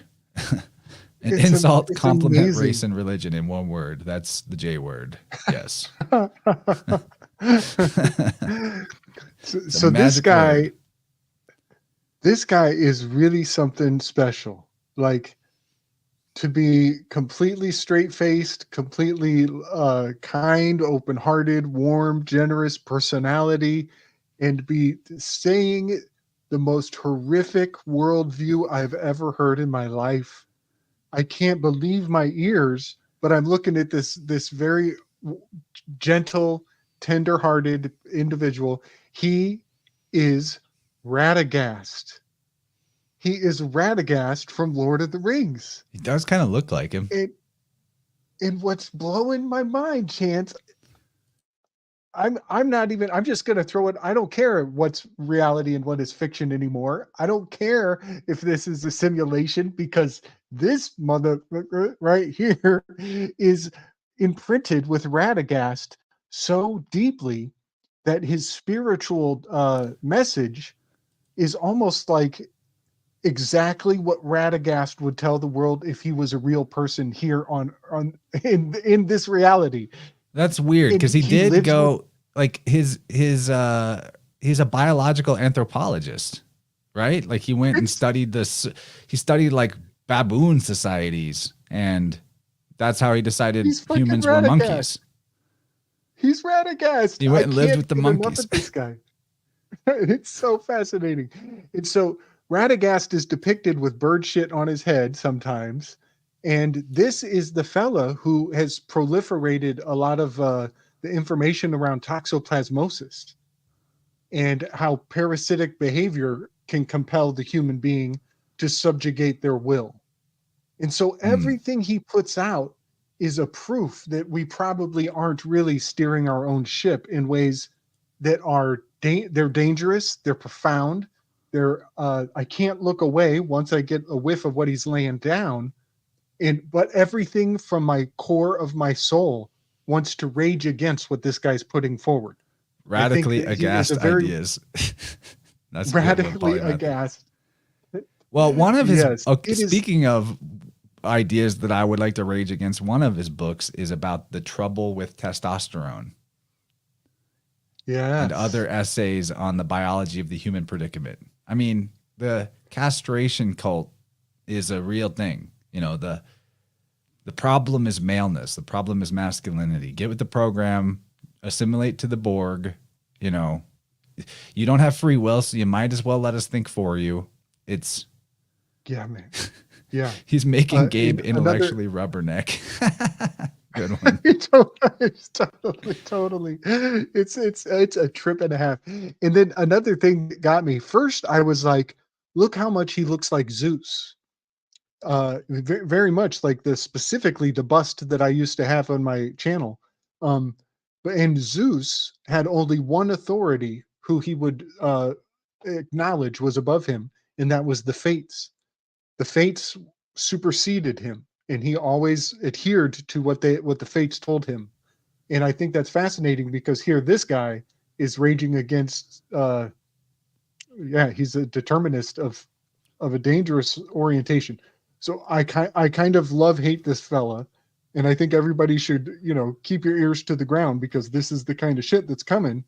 Between this and false memory syndrome, and not even being able to believe your own memory of the past, they are going to presume to control our fate in every way possible, full spectrum. It's so profound.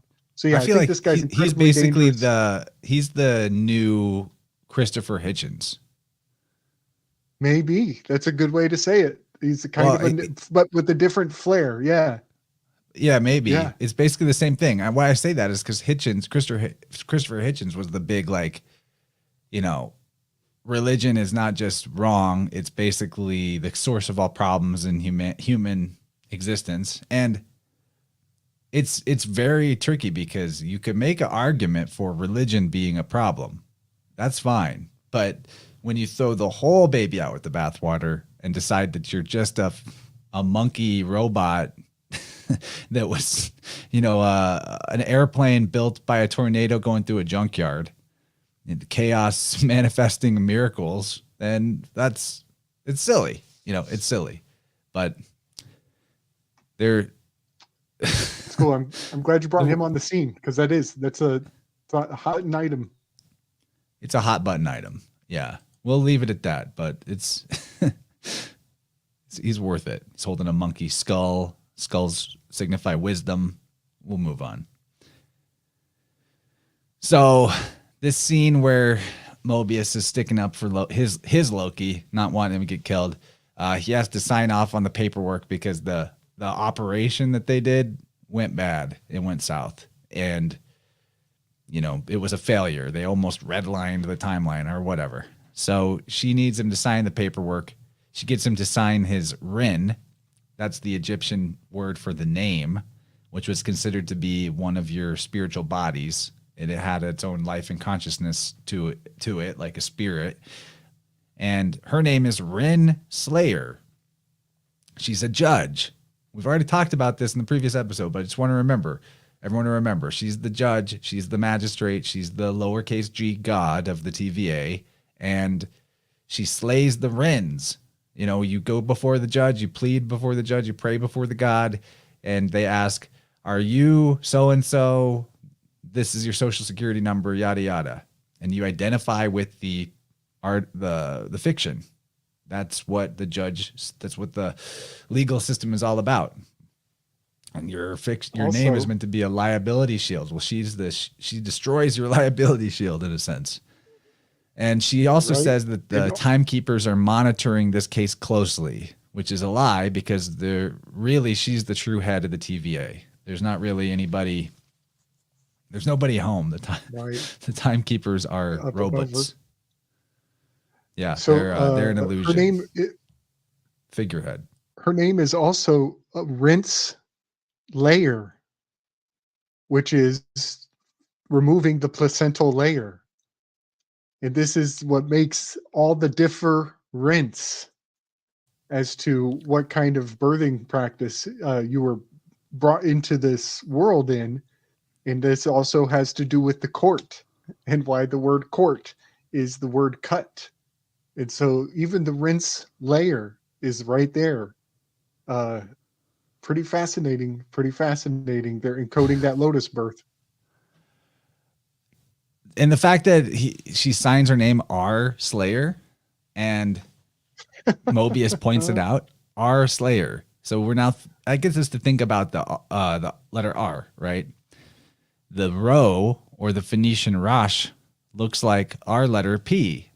So if we're just looking at the R, then let's do our little philology flip-flop around and make it a P. So Ren Slayer is Pin Slayer. And there is a lot of castration symbolism lurking below the surface, of course. But we get honed in on this pen that she hands him to sign the paperwork, to sign his name, his Ren. And he makes a comment about how, I don't remember this. I didn't give you this special pen, so it must have been from one of your other analysts. So let's look at the pen. What does this pen say? It is Franklin D. Roosevelt High School, and there is a wolf on it. So this is not like, whoa, with the this is wolf not on it. throwaway symbolism. This is very intentional subtext. So, Wow, buddy. so what happens when you're born and they stamp your foot and they cut the cord? They give you your legal name, the birth certificate, and a social security number. Who started that? When did that start? Franklin D. Roosevelt. Boom. FDR, man. Yeah. He also Wow, so confiscated your fascinating. gold. He also did the gold Yes. confiscation. FDR and gold actually have the same gematria value, interestingly enough. The letters FDR and GOLD. Also, isn't there something about U.S. citizens being classified as enemy combatants at this time too? That's the one. That's the very same one. You got it, man. And isn't it? And it's so correspondent because Mobius has the suspicion that somebody else is getting the benefits from this power source, from his higher up, from his superiors. You know, who else? Who's this? Whose drink ring is this? Who gave you this pen? Who gave you the snow globe? He's clearly picking up that things aren't working at the higher echelons the way that he was told that they were working. And it's so fascinating that FDR is at the root of it all. I heard that one of the mini Mandela effects is that the dime now has FDR's face on the dime. I think that was Zeralath who dropped that Mandela effect, and Zeralath knows his ME. He knows it quite well. But yeah, now there's FDRs on the dime, I believe. What? That doesn't look like a dime used to look. All right.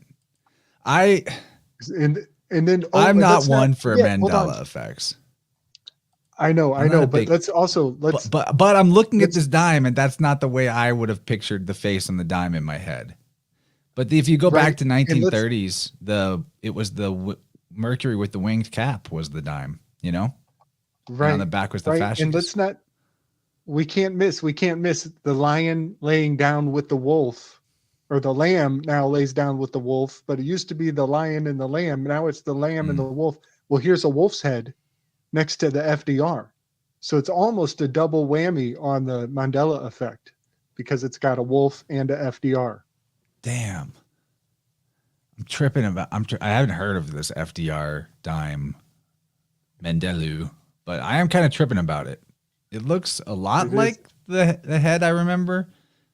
But but who was it supposedly before? Maybe I'm just tripping. Who was it according to the Mandelu? Who was the original head on the dime? I think it was Grant. I'm not positive, but roughly my first guess is Grant. Zeralath is saying Eisenhower. Oh no, that's it. He's right. I default to Zeralath. Big up, Z. Well, yeah, and another thing about the wolf is in Libra. So the adjusting of the scales and all things about number 10, Deus ex machina, the God machine of the sky, and the 10 commandments, the bringing of the law, moving into October, the adjustment of the turning of the tables. Yeah. I'm not claiming any Mandelas or anything. The dime, according to me searching, looks basically like I remember it, but it just slightly feels wrong. It's weird. That's a weird one. That Mandela effect surfaced in 2020 with the coin shortage. Huh. Man, we're in some weird waters now. Okay. We better keep moving. We're making pretty good progress. Hoping to keep this under 4 hours. I think we can do it.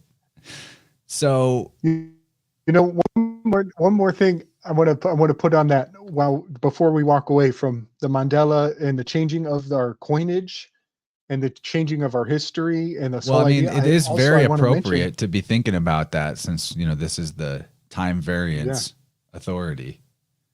Right.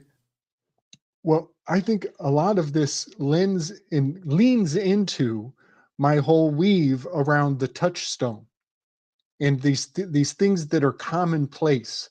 Like the pen is common. When I'm done, somebody else can use it. The coinage is common. Somebody else can get the same value out of it. Um, these things that are commonplace, they become touchstones. They can be eroded in revaluated, and I think that is something that I'm just going to put on the table. That here we see the touchstone again is part of this technology of steering culture in fascinating ways, to the extent that you don't even trust your own memory. You know, I think that's kind of what a lot of this is, because of the word change is the word alter, and the word alter is the constellation I keep coming back to, the Ara Altair constellation. That's just in everything that I do nowadays. So yeah, rant done.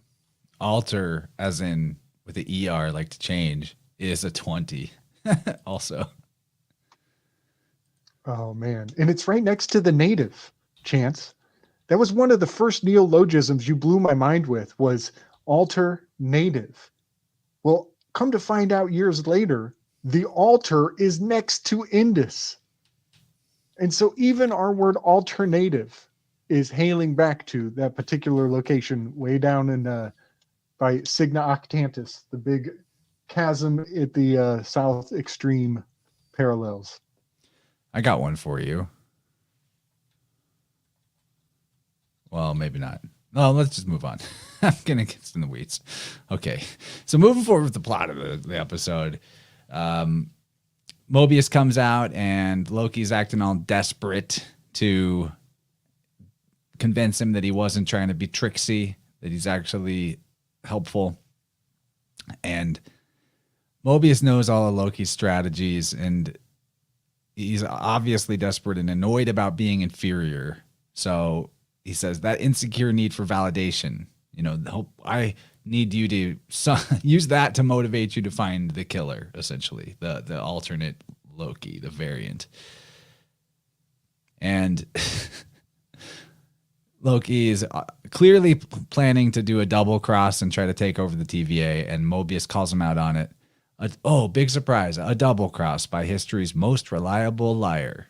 Well, what a double cross is an XX. So when we're bringing up the double cross, we're seeing 20 again. That's important. XX, 20, huge theme for this episode. Aeon, revolution. A revolution is kind of like a double cross. You know, these are the Minutemen that are working at the TVA. Then we see them coming down the elevators, and this is a pretty crazy shot. Like, this whole architecture of the TVA is intense, and it's actually, a lot of it is a real life building. And so it's in Atlanta. It's some Marriott hotel in Atlanta. I thought this might be an interesting time to look at this place called Buzludza, an abandoned communist UFO in Bulgaria. Very bizarre. But a lot of this abandoned communist structure actually highly resembles the TVA interior in the shots that you see. So this is what it looks like from the outside. You have these torches, right? The two torches. Very Statue of Liberty, Mithras type of vibe. And it's the 1 and the 0 as well, right? The IO, the 10, which is also an X. Looking at the inside of it here, that just feels like the way the TVA looks like when you're looking out the windows. Totally. Wow. There's all this crazy art on it. Winged figures. Very creepy. Wow. What a trip. And here, this looks identical to when they're walking through the hallways of the TVA and looking out the windows. Except it's identical. It's identical. So obviously there is some inspo here. Place. Totally. Yeah. What a great catch, dude. Wow. It's even got these bizarre mosaics and murals around the walls. Forget your past. It's supposed to say maybe don't forget your past. I don't know. Maybe it's supposed to say forget your past. I'm not sure. This article puts don't in parentheses, but that's a big theme of the TVA is that once they come to work for the communists, I mean the government, they don't remember who they were before.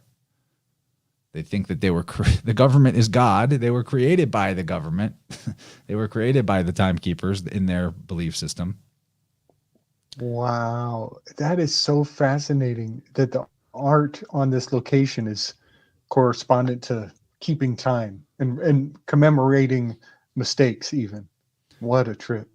It's definitely, as this article points out, it's like a religious shrine, but it's a government communism thing. So like there is no, even though the guys like Sapolsky and him getting the emperor wears no clothes award, celebrating atheism and aspirituality and trying to urge the separation of any kind of government and religion connections, that's impossible. The government is the religion. No matter how secular and aspiritual it may feel, like communism, the government is religion. It's a stand-in for God.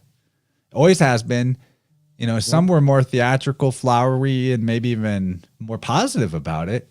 But the illusion of the separation of church and state actually kind of makes it more dangerous because it's like a sneaky God. It's like a hidden God. That's such a good point, man. You nailed it. They say that Hegel fused church and state together indelibly, and the only people who were able to read his writing that could untie the Gordian's knot that he bound together, they were all wiped out with the Napoleonic reset. And so anybody who was capable of reading at his level of writing is long gone, and they just keep those people who can unbind the Gordian's knot of Hegel. They just keep them at a premium. And so, yeah, state and church are forever walking in stride, left foot, right foot across the earth. Yeah, this looks exactly like the murals in the TVA. Pretty wild. Dude, great catch. Great catch. I'm pretty sure Jennifer tipped me off to that article. But yeah, great catch. She's invaluable for doing these analysis. Very helpful. So then Mobius tells Loki that, hey, your life depends on this work, so act like it. You better figure out what is going on with this other variant. And he goes to get a snack. So this is an important important symbol of this character Mobius. He's always going to get a snack. He's always frequently eating and snacking. I think it's first of all symbolic of his lack of satisfaction with his life. And also, as you said, Gabe, it's a sign of the 7, the enthusiast in the Enneagram, with the shadow of gluttony. Also in life path numerology, the 7 is the seeker, which obviously Mobius is the seeker archetype. And Mobius in gematria, in septenary gematria, equals 22. 7 equals 22. So he's definitely the 7. Nice. And later in the series, actually, he's usually the snack that he's getting most often in the total of the series is pie. He's getting a slice of pie. Yep. Well, if you divide 22 by 7, which Mobius equals 22, you get 3.14. It's pie. I love it. That's another one Jen tipped me off to. He's always eating pie. It's a pie thing. And the pie makes him feel better. And it's in a circular room that he gets it. We'll talk about it more in future episodes when we have imagery about it. That's glorious, man. I was getting serious 7 personality vibes on this episode, but not from the same angle you came at it. So yeah, I was totally getting the same thing, same sense. And I'm not gonna go and take the time and profile everybody, but for some reason he was hitting that number 7 in a major way. And right now, the epicure is another way to identify the enthusiast. That's another word for it. And I'm really focusing on the epicure aspect because that's where the projection or the misinterpretation of their energy, the public often accuses an epicure of being gluttonous. They see them as a glutton, but it's only because they don't understand the alchemy of their inner workings. So right now on my project, this is a really random thing, but Machiavelli called the city of Venice an Epicurean location. And if you were a real epicure, if you really like the finer things in life, then you know about Venice. You know, if you know Venice, you know the good stuff. It's kind of what he's getting at. Well, sure enough, I took a map of Venice and I put it next to the tower card, to the Thoth deck tower card.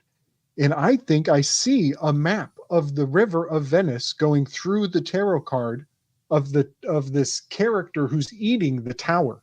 If you come over to Slick Dissident, my most recent videos kind of accentuate this symbol.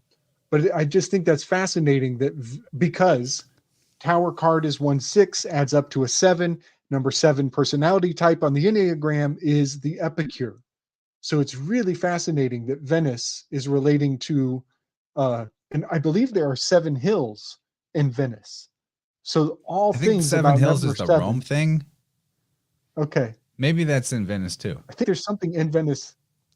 I think there's something in Venice that is a 7.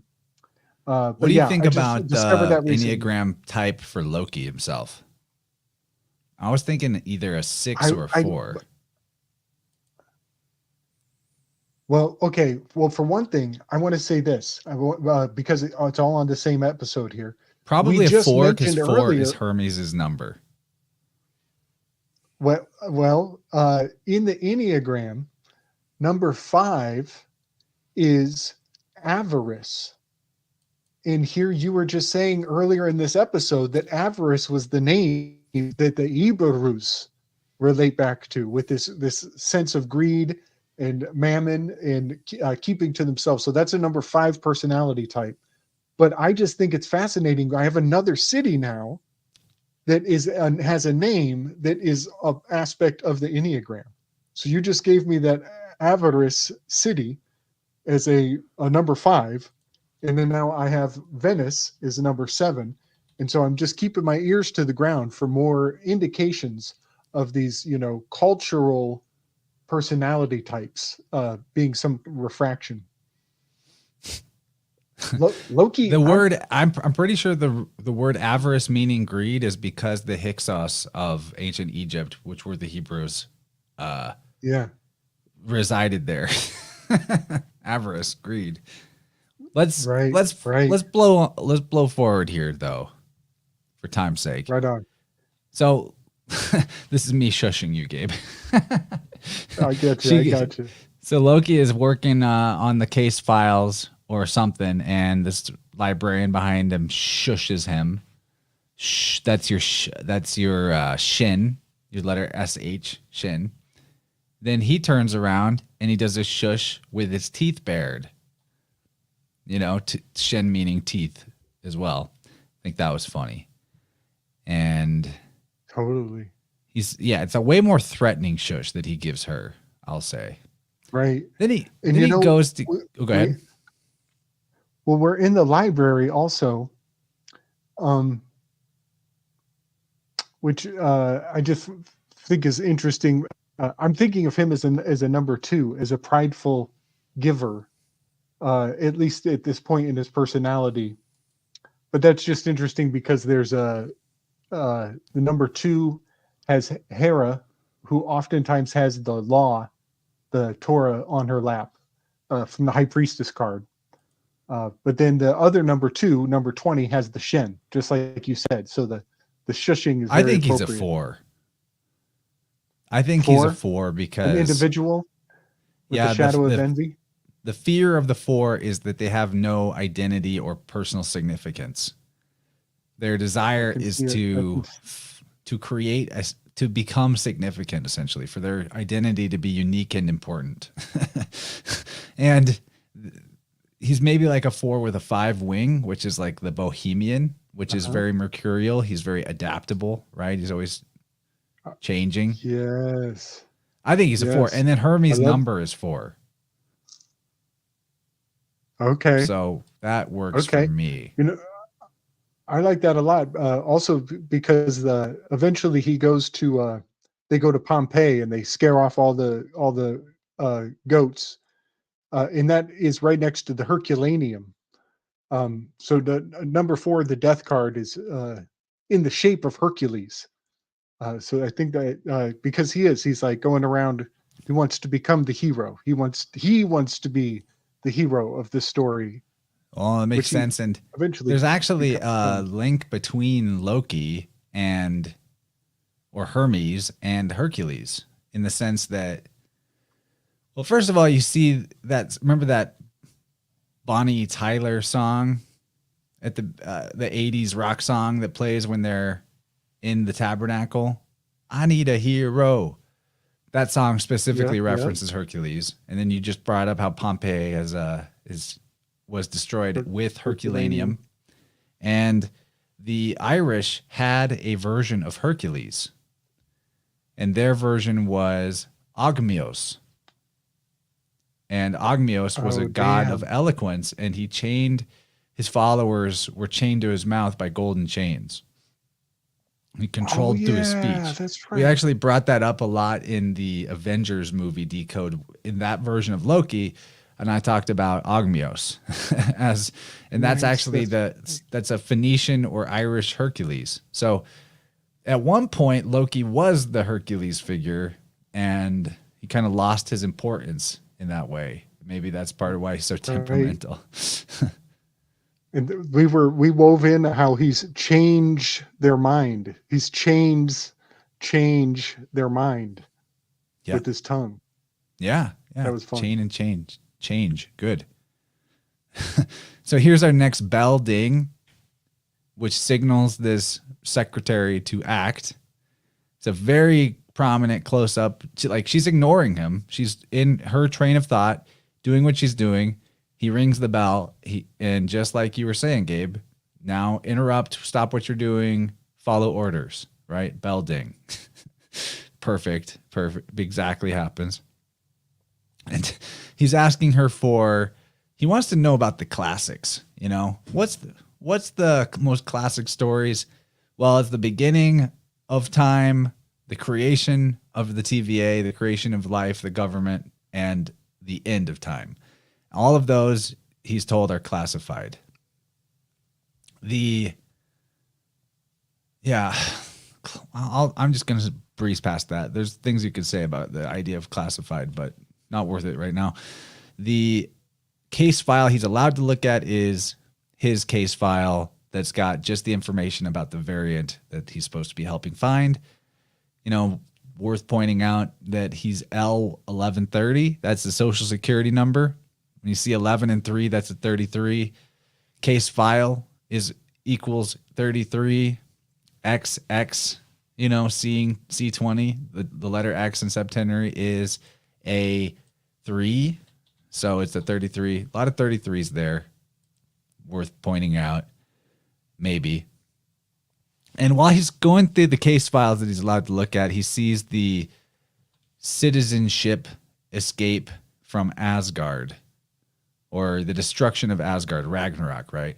And at the end of when Ragnarok happens and Asgard is destroyed, some of the citizens escape on a citizen ship, including himself, actually, the other version of him.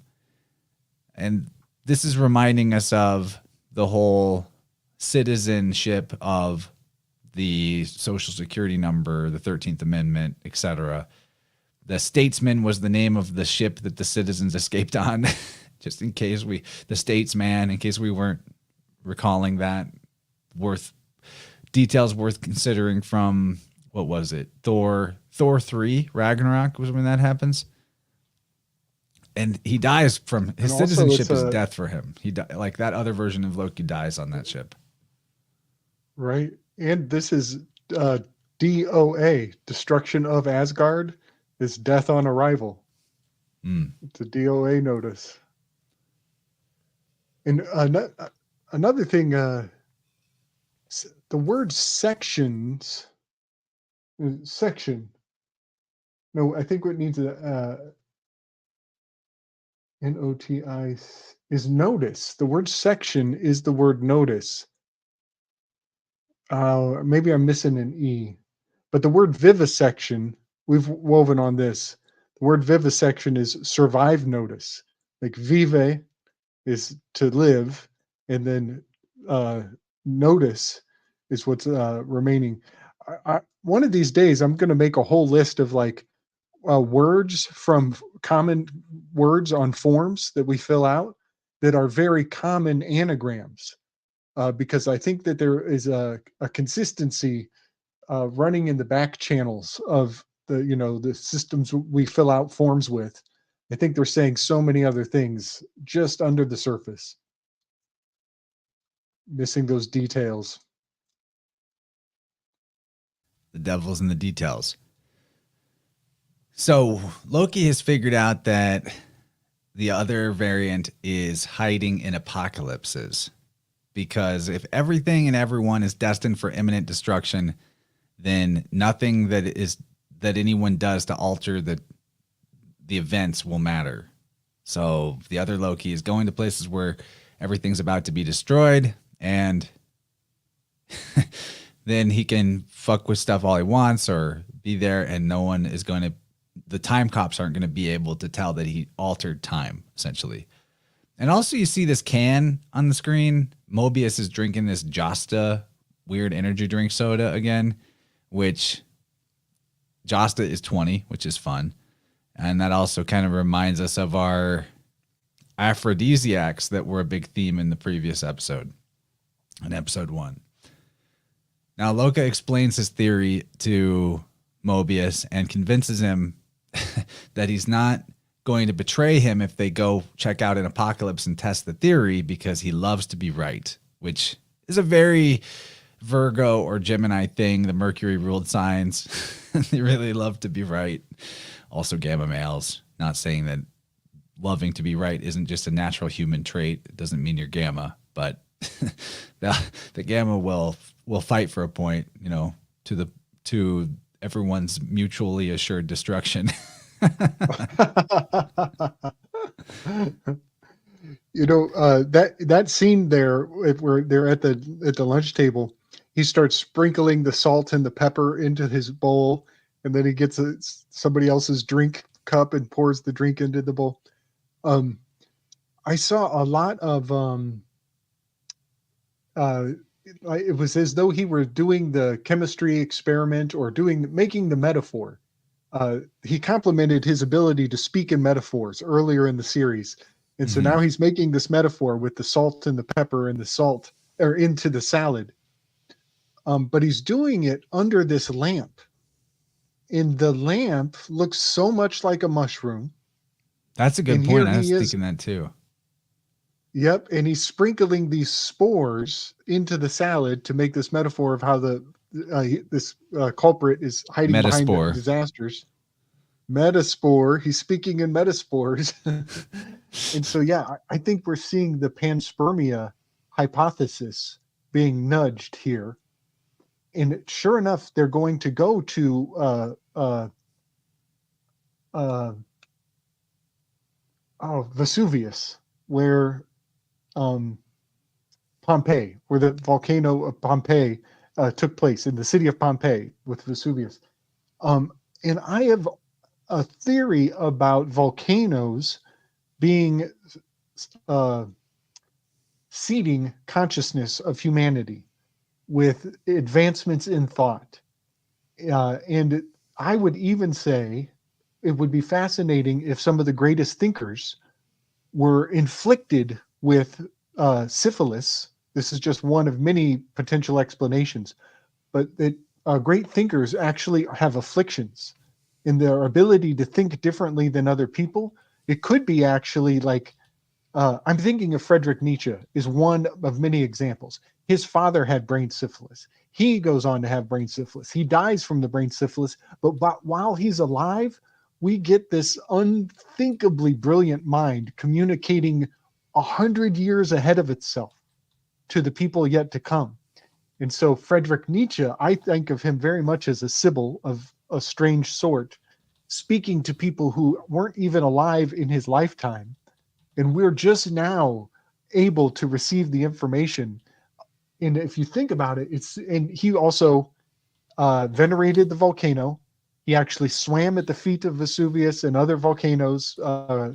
And so in a strange way, I think about him being inflicted with syphilis that would cause his brain to think so advancedly that he had to pack it down into metaphors that we wouldn't even have the flavor for until 120 years later.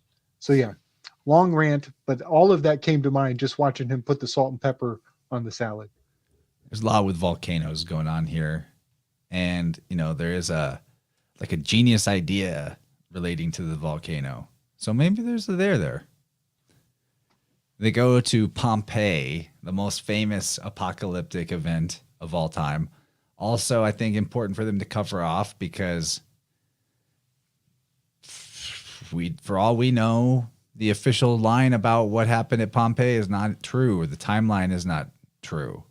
There's a lot of effort made to make us think that, but I'm suspicious about the Pompeii event being more recent. Actually, yeah, man, totally same page. 79 is the 22nd prime number. And so as soon as we start seeing this number worship going on, I think what that has done is seeded the education for in a very old-fashioned mentality for people to believe that God gives a fuck about the numbers of the year that these events would happen. So yeah, telling us that it happened on a prime number year, it happens to be number 22, master builder number. I think they want us to believe that God gives a shit about what year we call the year of our Lord.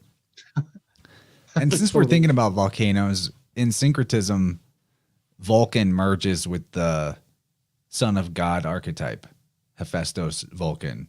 It all comes back to the same archetype. All the gods and goddesses revert to the Trinity, which reverts to a single hermaphroditic being. And Loki is to test out the theory. He frees a bunch of goats. It's very comical. Hermes and goats are very related. So is Pan. Pan's related to goats, right?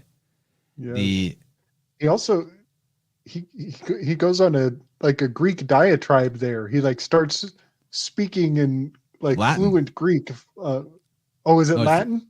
Yeah, nice. But he's the god of eloquence, so he should be able to speak Latin. Totally. Yep. And it's and it makes sense that a god would come and tell people of bad omens just before the omen takes place or before the disaster falls out. It's a funny scene.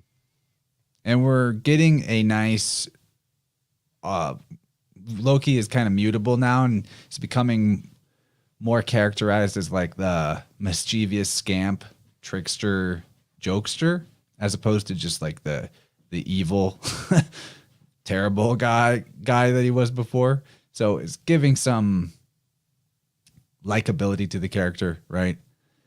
It's also interesting. I noticed with to bring back the Shin to it all. And we did that big weave on psychopomps, Mario and I. And one of the psychopomps I didn't talk about is the Hindu psychopomp Pushan or Pushin. And that's basically Pan with a shin put in the middle. Push a shin right in the middle of Pan after the P, and you get Pushan.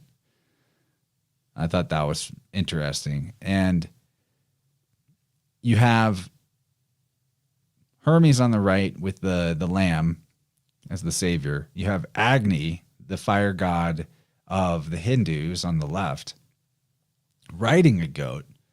Agni is basically the same word as the Latin word for fire, which is igni. And Christ is called Agnus Dei, the Lamb of God. Also, the Savior, as a mythological archetype, the Savior definitely shows up at apocalypses, right? Or causes the apocalypse, or is born right after or during, because these apocalypses are about cyclical, world-ending, new world beginning situations. Oh yeah, and by the way, I forgot to mention that volcano erupted on Vulcanalia Festival. Forgot all about that. There's a huge list of volcanoes, very significant volcanoes erupting on the day of the Vulcanalia holiday, which is essentially the last week of August, and it's right when the Analima is crossing over that middle section. On 8/27 is basically the crossing of the Analima. So that's like kind of like whenever you do a throat slit movement, you're actually kind of signifying the X of the Analima. Nice. Curtains.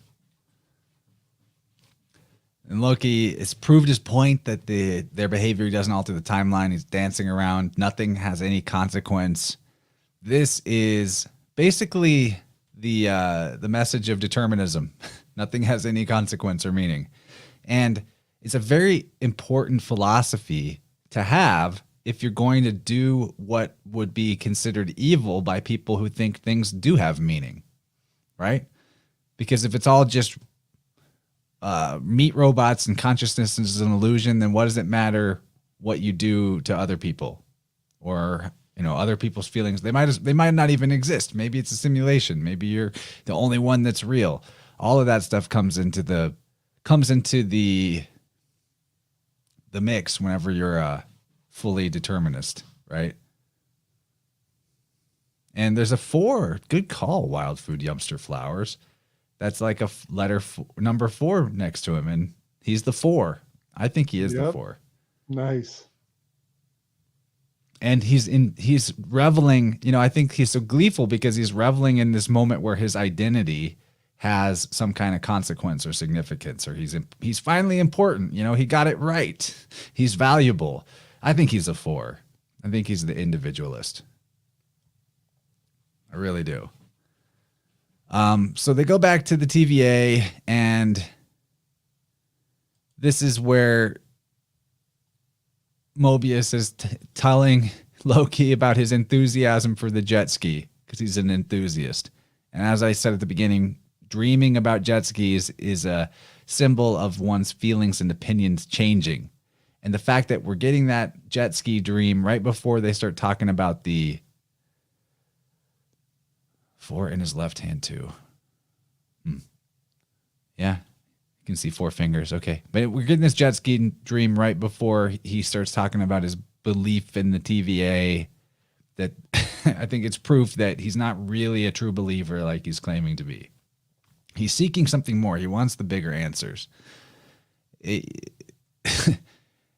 says, I don't get hung up on believe or not believe. It's proving the point that he doesn't really believe in the TVA as objective. And it's kind of like the whole godless communism idea, that the government is your God, but you don't really believe in God. I think that's the metaphor the TVA is holding up for us. And Loki's like, 3 magic lizards created you and the TVA. And you believe that. And Mobius shoots back, a frost giant created you. And Mobius says, if you think too hard about where any of us came from, who we truly are, it sounds kind of ridiculous. Existence is chaos. None of it makes sense, so we try to make sense of it. This is how our origins are beyond knowing. This is actually a placenta conversation, because the moment of fertilization, the moment the sperm fertilizes the egg, is a godly moment. Nobody knows when or how. It's like nature decides. It's not perfectly knowable. You can't track it the same way as you can know the exact time you were coming out of the womb, right? And also it's a reference to philosophy, that all philosophy and cosmology, no matter how logical, no matter how rational, no matter how positive or good philosophy it is, they all require some kind of unprovable belief as their ground. That's the nature of philosophy. That's the nature of cosmology. And I think that just that fact alone tells us something, that our origin is transcendental, because you and in a microcosm, your fertilization, the moment that the egg and sperm, the magic spark of life happened, the consciousness entered, the soul entered, life begins. That is an unknowable transcendental moment. You know, you can do the sexual act repeatedly and maybe the spark never happens, or you can do it once and it accidentally happens. It's you know, your origin is unknowable, and that applies in the macrocosm, because no matter how good we get at geology, archaeology, astrophysics, all these things, no one's ever going to actually be able to know. History is always a story. All that exists is actually right now. And especially gets more troubling when you consider the Mobius, when you consider the eternity, the eternal return. Where do you find, where's the beginning of the Mobius strip? And this is Mobius who's talking about the, you know, the ridiculous, how ridiculous it is if you try to think about where any of us came from, which is why me personally, my philosophy, my ground, or my cosmology is that we've always been here. We've always existed. And I mean, like you right now, who you feel like you are right now in this moment. I think you've always existed. I think I personally really like that idea of like jumping into a different timeline where you didn't die, where you believe something different about how life works, and that the movie continues, the game continues, whatever. But hey, it's all equally unprovable. Right. Yeah, it's amazing how philosophical the series gets. I'm this in this scene in particular. I was kind of thinking very much along the same lines. You know, they're kind of talking about making allowance for multiple worldviews to coexist and get along peacefully, so we can get shit done. But one thing I think that if anybody has not learned about is Hume's razor, or Hume's guillotine. You do that. I'm gonna way. run to. I'll be right back. Give me just a minute. Man. Yeah, I know about this. Right So you on. just lay it out. Sweet. Yeah, Hume's guillotine is a very important thing to always have in mind. It's almost an axiom or a maxim in and of its own right. And that Hume's razor is essentially, it draws a indelible line forever between that which is the specialty of science, is it's designed to tell us what is, to give us measurements of things, so that we know how they are. However, that has absolutely no functional application in what ought to be. And so this line between that which is and that which ought to be has a chasm, or a gulf, a trench, uh, wedged between it, such that science is fun and is fascinating and is educational and productive and useful of a tool as it is. It can never cross over this bridge to tell us what we ought to do, what we should do. With all the knowledge that science gives us, it still can't tell us what we ought to do. Um, and so, yeah, Hume's guillotine, or Hume's razor, is a very profound philosophical landmark to always keep in mind. So when people come along and start talking about trust the science, the first thing you want to do is bring that conversation to Hume's table, and gouge out the territory that the conversation is not allowed to ever go across, because nobody's ever consummated that divide. Man, that's such a good weave to bring to the mix. I actually could hear on Jen's computer. She's listening in the other room. So when I went through, and yeah, the ought is divide, because this is the paradox of the timekeepers that Loki's asking, basically saying, so we're the only ones that have free will, and everybody else on the sacred timeline that they're controlling is in a determined state. And it's basically explicitly saying that the only ones that have free will are the governors or the friars, the monks, the ones that have joined the order, right? I mean, when I say the order, it's stated right here that the timekeepers are, like, Loki wants to know, what about the end? You know, how does it all end then? And the timekeepers are somewhere in the future, untangling the epilogue from its infinite branches. And in the end, once they're finished, whatever that means, there's nothing will remain but order. There will be no chaos, which actually means there's no change. It's stasis, which is the same as death. And nothing but order, the order. Assimilate. It's exactly that. And the ought is paradox here is really clear, because the timekeepers know all that is, but does that mean that they know what ought to be? Just because, so the same question applies to, like, creating the AI that can predict the future and that has all the data of all the world and surveils the perfect panopticon surveillance. And if you knew all that was, would you know how things ought to be? And knowing all that there is does not mean you know how things ought to be.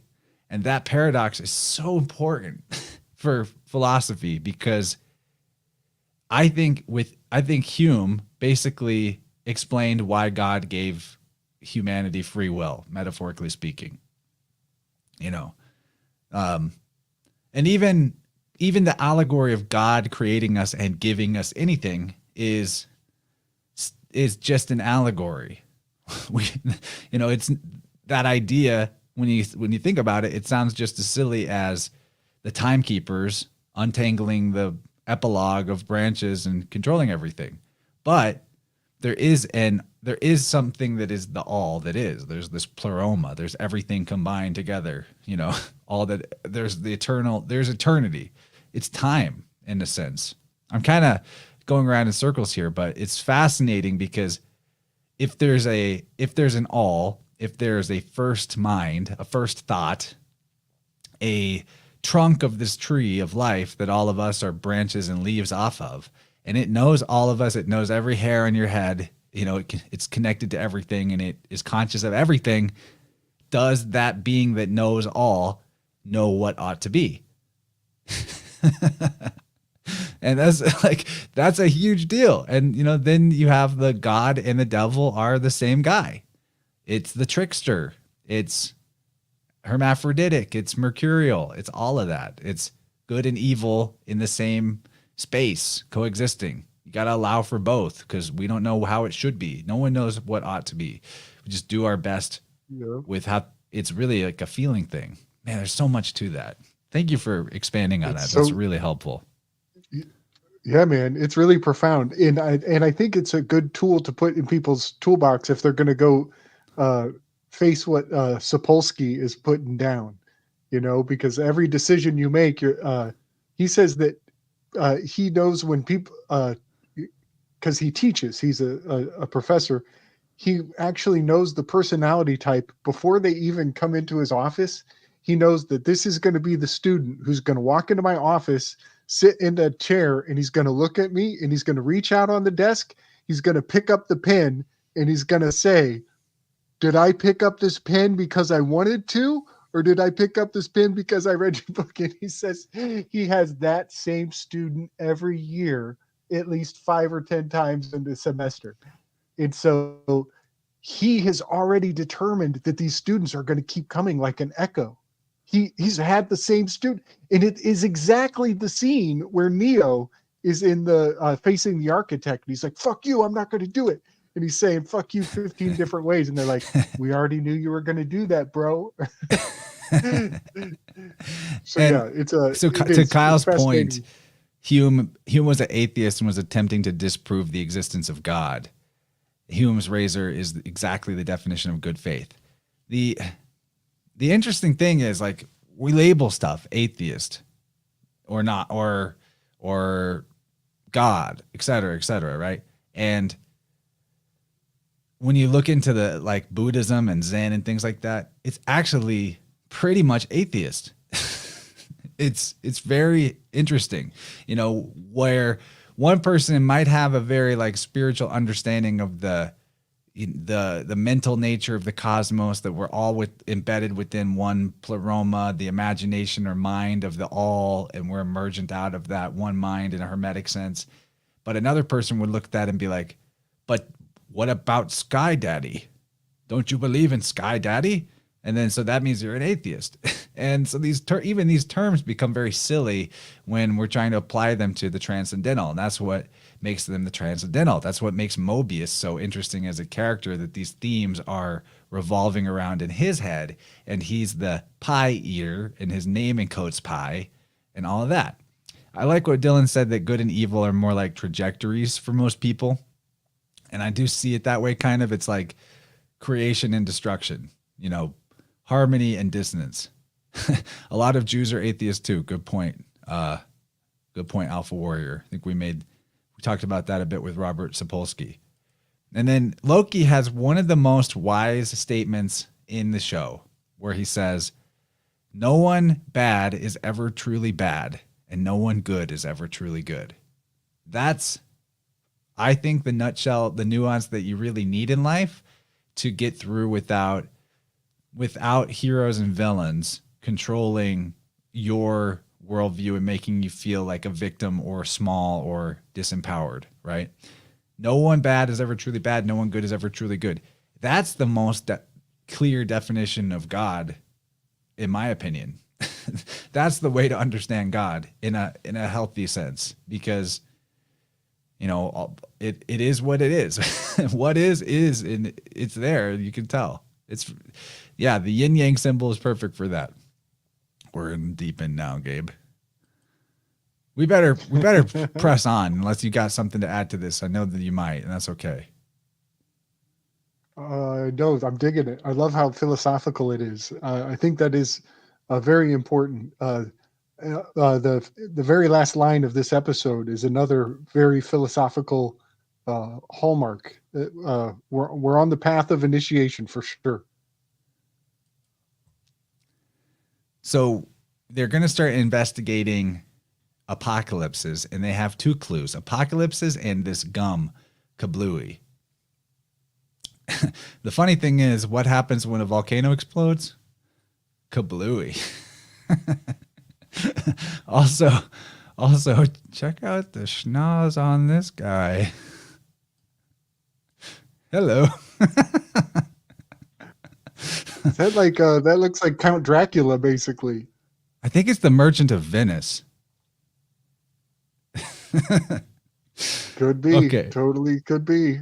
So the next couple of lines are super important on the programming side, in terms of, like, you know, a negative element of this show, or a programming element of this show that is not palatable. So they're searching through apocalypses that fit within the time frame of when this kablooey gum existed. Loki says, it's not the climate disaster of 2048. Okay, well, climate change is, as you're sold to it by the science, despite the tactful way that John McHugh said on Monday night, you know, that he had to say that he believed in it. I don't believe in it. Sorry, I don't believe in it in the way it's described. Not that humans don't have. I do think humans hurt their environment, but I think the Earth is way bigger and more powerful than us, and it's the nature of it is to balance. Yeah. But we're getting told about climate disasters coming, and then he says, you know, he's flipped into the papers and he says the extinction of the swallow. Okay, go ahead, Gabe. Well, 248, that's a Plutonian return. That's the 248 years is Pluto's return number, and Pluto just returned in 2022. So that's a interesting number for them to hail as a disaster, because Pluto is like going to till up the soil and turn everything and bring revolution. So yeah, that was a very significant number that they used with 248. And then he says in 2050, the extinction of the swallow. Is that a thing? So we know there's subtext in the show. Well, what is the swallow symbolic of? It's Aphrodite's bird, which she's the goddess of love. But swallows, specifically to the Romans, signaled the end of luck. I'm sorry. They signaled luck and good fortune. So the extinction of the swallow in 2050, you're being told that that you're out of luck. They're telling you you're out of luck, you're out of fortune, Wow. no more prosperity. That also kind of shows the link between Lady Luck, Tish, or Tyche, and Aphrodite. Yes. The fact that her bird is the lucky bird. And then you get Yeah, man. Krakatoa erupted in 2049 as well. I know you have thoughts about And that- Krakatoa. I'll leave it to you. Yeah, man. Well, that's only one number up from 248. They only deviated by one number here with the 2049. So it actually echoed the number they had just got done saying with the 248. But yeah, Krakatoa erupting. Krakatoa seems to have impeccable timing. It also erupted in 1883. And I don't know if that was, no, I think that was in October when it erupted in 83. But that was the eruption that Edmund Munch painted the Scream. And the Scream is one of the most famous paintings in the world, most well-known and circulated. It's that face where he's got his hands on his cheeks and he's making the face of horror. They call it the nihilistic scream. They literally call it that. And Munch painted Friedrich Nietzsche on the same exact bridge, just on the other side of the bridge, with the exact same sky from the Scream event. And the sky from that event was from Krakatoa erupting and sending, they say, 7 streams of smoke around the earth. Well, 7 rings of anything is that's a map of Hades. The river Styx goes around Hades 7 times. And so all of the mythology of Krakatoa is immortalized forever in this painting right here, where Edwin Munch was walking along this boardwalk and he almost passed out because he had a feeling exactly like Obi-Wan Kenobi. He had a sense that thousands of voices were crying out in agony and they were all suddenly silenced. And so that's a call response. The call is the scream, and the response is the hush, is the silence. And this symbol The is shin. a call, Shh. and the response is the Aeon card. The Aeon card is the shush. Oh, hey, And and so yesterday was the fast- Halloween, and this painting looks like the Scream mask. A good call, Miriam. Looks just like the Scream mask. Great call. Great call. So yeah, if over on the Slick Dissident channel, this painting is the Aeon card number TT. Greta Tintin Eleonora Thunberg is totally encoded here. But isn't that fascinating that this is a scream and the Aeon is a response, which is to hush, to quiet down the screamer. Good Yeah, stuff. so Good fascinating. weave. And that the Krakatoa is also depicted on the $100 bill of I think of Java.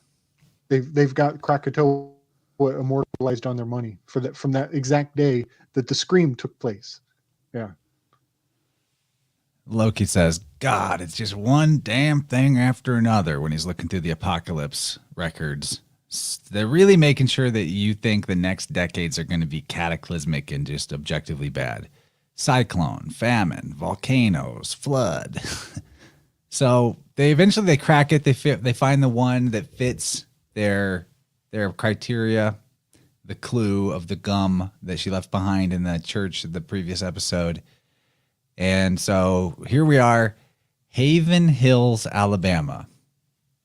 So Haven Hills is not real, but it sounds like heaven hell, you know? And this is like, so remember the yin yang, the philosophy we've been talking about, the good with the good in the bad and the bad in the good, Haven Hill, heaven hell. I think that's why this place is called that, Haven Hills, Alabama. And then you see this sign get destroyed by the hurricane winds, and they're going into the they're going into this building called Roxxon, basically Walmart. Nice. You like what I did there? That's So awesome. so in do you first of all, do you see 20? Do you see 20 here in Roxxon? Totally. The XX in the name, the XX in the logo, even the XX in the logo to me is like alpha and omega, or aleph and omega. That's the Hebrew letter aleph that I'm showing there. It's not exactly an X, but you know, there's a little twist to it in the logo that makes you kind of feel like it could be the aleph. I don't know. Alpha and omega. This is the reason why we're getting this twin symbolism. First of all, yes, Miriam, there's a double cross in this coming scene. XX. The Gemini twins are united in this scene where they come together, you know? He finally meets his twin. Whoa. Buddy, I'm getting I got a cipher out of Rock's cart here. So Okay. The soldier, the Minuteman, who was snatched up in the tabernacle, her name is C20. So we can pull out the C and the XX, right? When we pull out the C and the XX, because that's the name of the agent that they're trying to save, is C20. C20. What remains is row art. Okay. Now, one thing about row art, this has to do with Dante going into through the Inferno. He had to put a row of 7 flags, 7 rows, which are 7 flags, 7 P's on his forehead. So row art is I think encoded, and it's kind of a nod to Dante. But if you take the P, which is the row, right, and then you put it with the ART, you can spell the word trap. You can spell the word part, and you can also spell the word party, party, but it is going to be a trap. This If you take out the entire C20, it's a scene, trap. it is going to be a trap. Whenever I see row, I am always, I'm like compelled to, now that I know that it's the thing, it's like I can't resist. It's like somebody says, don't think of an elephant. And I already thought of an elephant. Whenever I see row, I turn it into a P and I start looking for anagrams, and I find all kinds of fun things. So just thought I would share that. We're totally going into the Agent C20 trap. Dylan makes a good point that cart is like chariot, truncated, and a cart is a type of chariot. So the Good chariot call. symbolism, the 7 symbolism coming in again. Good stuff. Right? And It's almost like they're agreeing to go into the trap when they walk under this sign.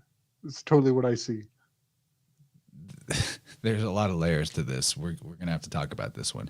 But first of all, Roxxon in the Marvel universe is the corporation that's basically like Amazon, Walmart, and Pfizer all, and maybe like some kind of weapons manufacturer all rolled into one.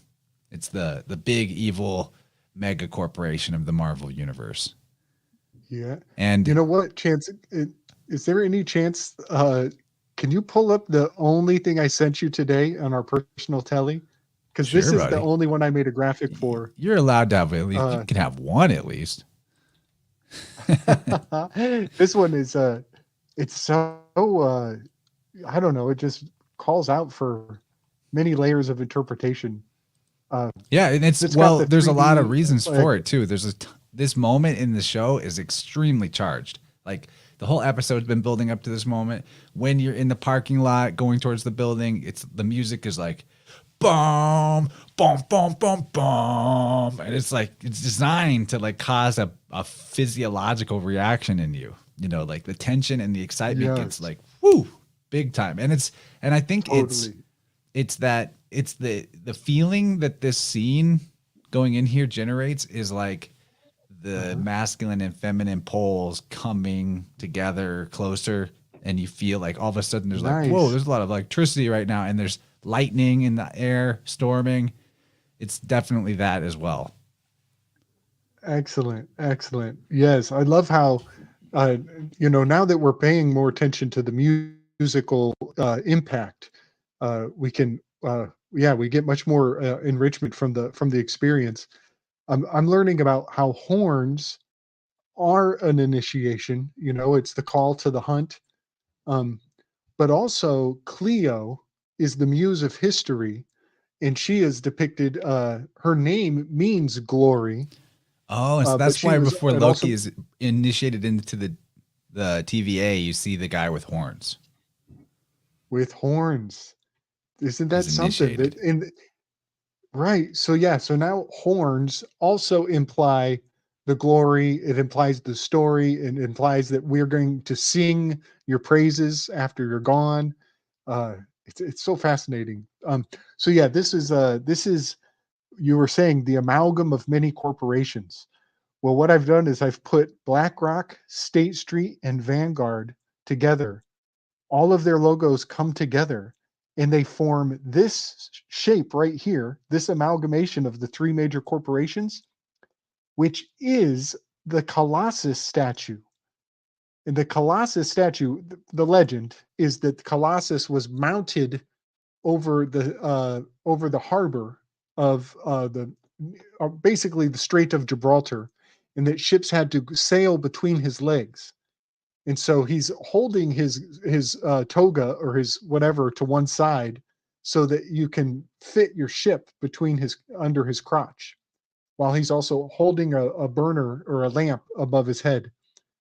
So I basically just put the three logos together, and the ship of State Street goes under the legs of the statuary character. The ship of state, But also, citizenship.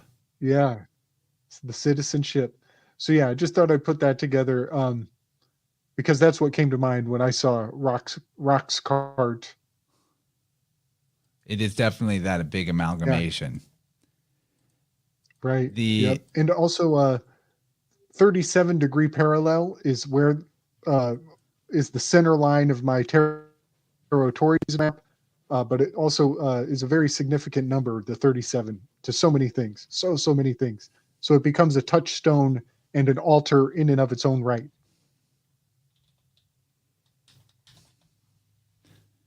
So there's a great comment here from Mike Winter. DJ Mike in the chat. What's up, dude? Alpha Vedic, Alpha Warrior. And he says, the XX over the XX, 2020 vision of what's to come. And they're giving you a false idea of what's to come with all the climate alarmism, right? But this scene in this Rock's Cart Superstore, a kind of futuristic version of Walmart, was filmed at a Macy's store that was vacant in February of 2020. February of 2020. Before lockdowns were enforced, this Macy's was already vacant because people were freaked out, and they were able to use it for the shoot already available, vacant. So think about all the stuff that was going on when the lockdowns first kicked off. How many people were rushing to their big superstores to buy all the toilet paper, to stock up on this and that? Like, the mind control was so powerful that people were on a dime, ready to do whatever they had to do, whatever the news told them to do. So this is the lockdowns. This is also, you got to think of the Hurricane Katrina situation. It's the FEMA camps. This is specifically, you're told that the government's not coming to save these people. They're on their own. There's no rescue coming. All of those other apocalyptic events are there for us to consider. Also, Yeah. what a good weave. Oh, wild food, Yumster flowers. This is the key weave. How did we miss it? XX is the female. There's no Y chromosome. And this is the female Loki we're about to meet, who's the superior to the male Loki. It's the end of the male, which is that's what communism is about. It's super hot. Very nice. Very nice. Well played. Why we're glad you're here for that. That's really good. How did we miss it? It's right in front of our face. Of course, XX is the female. Boom. I got to point out, Decatur is a des. That's a 10. And even DeKalb is a DEK. So we have a 10 and a 10 in that phrase, North Dec Kalb Mall in Decatur. So we have a 10 and a 10 right there as well. Dec and Des.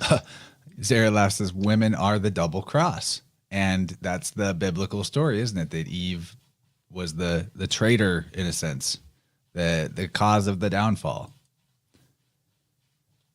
Jennifer, I know you can hear me. Will you take the cat away from my door to my office, my studio? The cat is just scratching at the door nonstop. Wants it so bad. Take him away. Put him in jail. Thank you. Thank you, wifey. So we're in here. This is the new normal, right? We're getting told we're here. We're not going back. We're in the lockdown. We're all huddled in our department stores, the new normal. And Loki's trying to get them to let him do what he needs to do to catch the variant. He's like, you got to trust me. And Mobius is like, why is it the people you can't trust are always saying, trust me? Also, we got to think about trusts in general, trusts with our legal black magic sorcery. And trust in society. There's low trust in this type of society. The reason why these people are all going to get wiped out by this apocalypse is because they live in a low trust society. When you have a high trust society, you are able to go through a lot more cataclysmic type stuff. Probably it never even happens, or you're not vulnerable to it, and you're there to help each other out. So when we cut to this shot of the security cameras where the variant is at, I noticed that it's camera number 31 and trust equals 31. And that was the last word spoken. Maybe interesting there. Nice. I got a little side weave on the word trust. I recently learned the word tryst as in tryst, which is, it's like having a quick fling. It's kind of like a quick fling, an affair, and it's like low obligation, doesn't last very long. It's kind of just a quick fleeting moment. Tryst implies specifically tryst is about it being private. Yes, right. It's in the private. Yep. Yes, and it almost implies that like it could have been a tryst for them, but you thought it was a trust. So it's like, oh, they didn't take it seriously, and you thought so. There's that off balance too in a relationship. But then there's also TRIST, which is sometimes another spelling of TRYST. And a TRIST is a hunting perch, much like the tree fort behind Oliver. I've been working all day.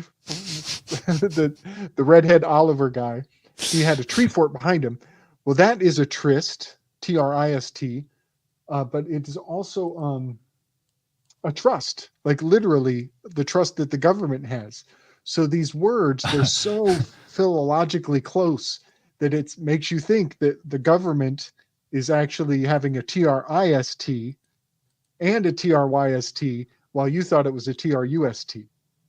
So yeah, there's a really fascinating weave all around the word trust that is all coming into light ever since I learned that in God we trust is an anagram for Tower G in dust.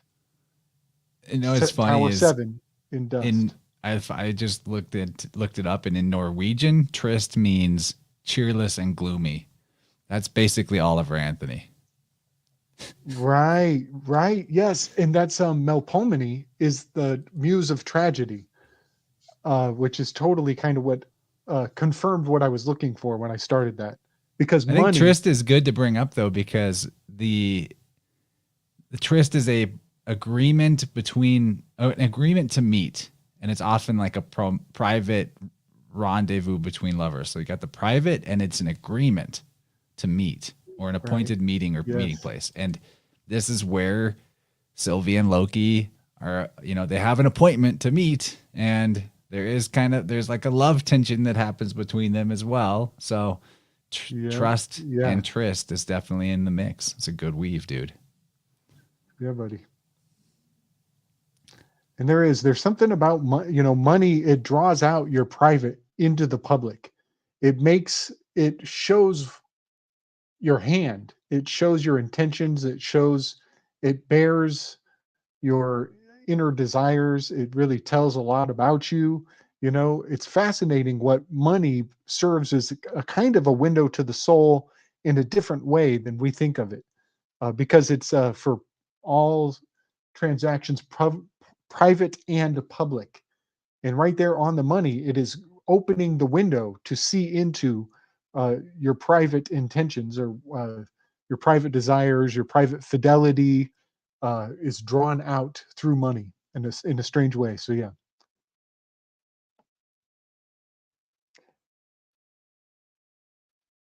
something about that device, that archway on it makes it look like the Fornax constellation.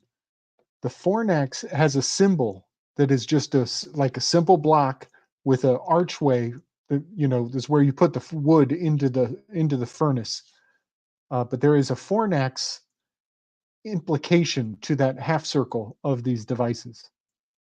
Which Fornax, by the way, Fornax is not the Ara Altair constellation.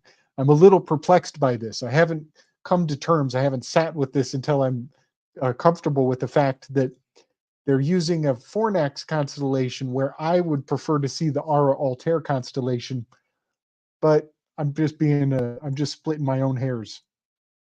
Don't blow your wig. I grabbed this screenshot because she, puts on a timer on this temp pad and lays it down. So we're left to assume that she put it for 20 minutes. We're not actually showing the number 20, but it's an implied 20 that we see. Nice catch. Totally. Great catch. So the 20 thing is replete throughout this episode. C20. It starts that So way, ends that consistent. way. So why don't we, since we're sure that they want us to think about 20, and this has got a very Old Testament biblical thing going on to it as well. Let's just look at some of the words that equal 20 in biblical gematria in the old, Hold on. Go ahead. Well, before we do, because this is a fun experiment I didn't know we were going to do. Over on Slick Dissident, very recently, on the Economist cover, it was Barack Obama who was rocking the symbols for pride. He was on a little motorboat going down the river, and on the boat is the word pride, and he's doing a thumbs up to this elephant on the shore. And he's about to go through an archway. So on my channel, I just basically took all the ingredients of him as number two, rocking the vice of pridefulness, the sin of pride. The infernal name of pride is Lucifer. And so he's technically dressed up with Lucifer symbols. And then I floated his boat through the Aeon card. And it all fits perfectly. So I just wanted to kind of weave what we're doing now to what I did over in Slick Dissident with Barack Obama granite giving the thumbs up signal. He's even putting his finger up. I got Big Mike in the background, superimposed onto a Sasquatch. So, okay. So I'm just gonna go through some of the Old Testament Big Mike, the Old Testament gematria that has 20 as a value. So first is the Hebrew letter Kaf, and Kof it's got Oph in it, like the Ophis or Ophi, which is a serpent. Actually Kof can mean either serpent or monkey. And I've talked about this before. I think Dylan's work is what taught this to me. Maybe it was Higgins actually. Like the serpent being associated with the devil and the monkey being associated with the devil. And when you talk about determinism and that whole worldview, you got to bring up you're just a monkey, like Sapolsky and his primatology, anthropology, living with monkeys, all of that. And also the word vari that we talked about at the beginning, as in variant, V-A-R-I, is a lemur from Madagascar is called the vari. So there's a kind of monkey situation there. Also, the Electrophorus vari is the electric eel, which is a very bizarre animal, electric eel. Yeah.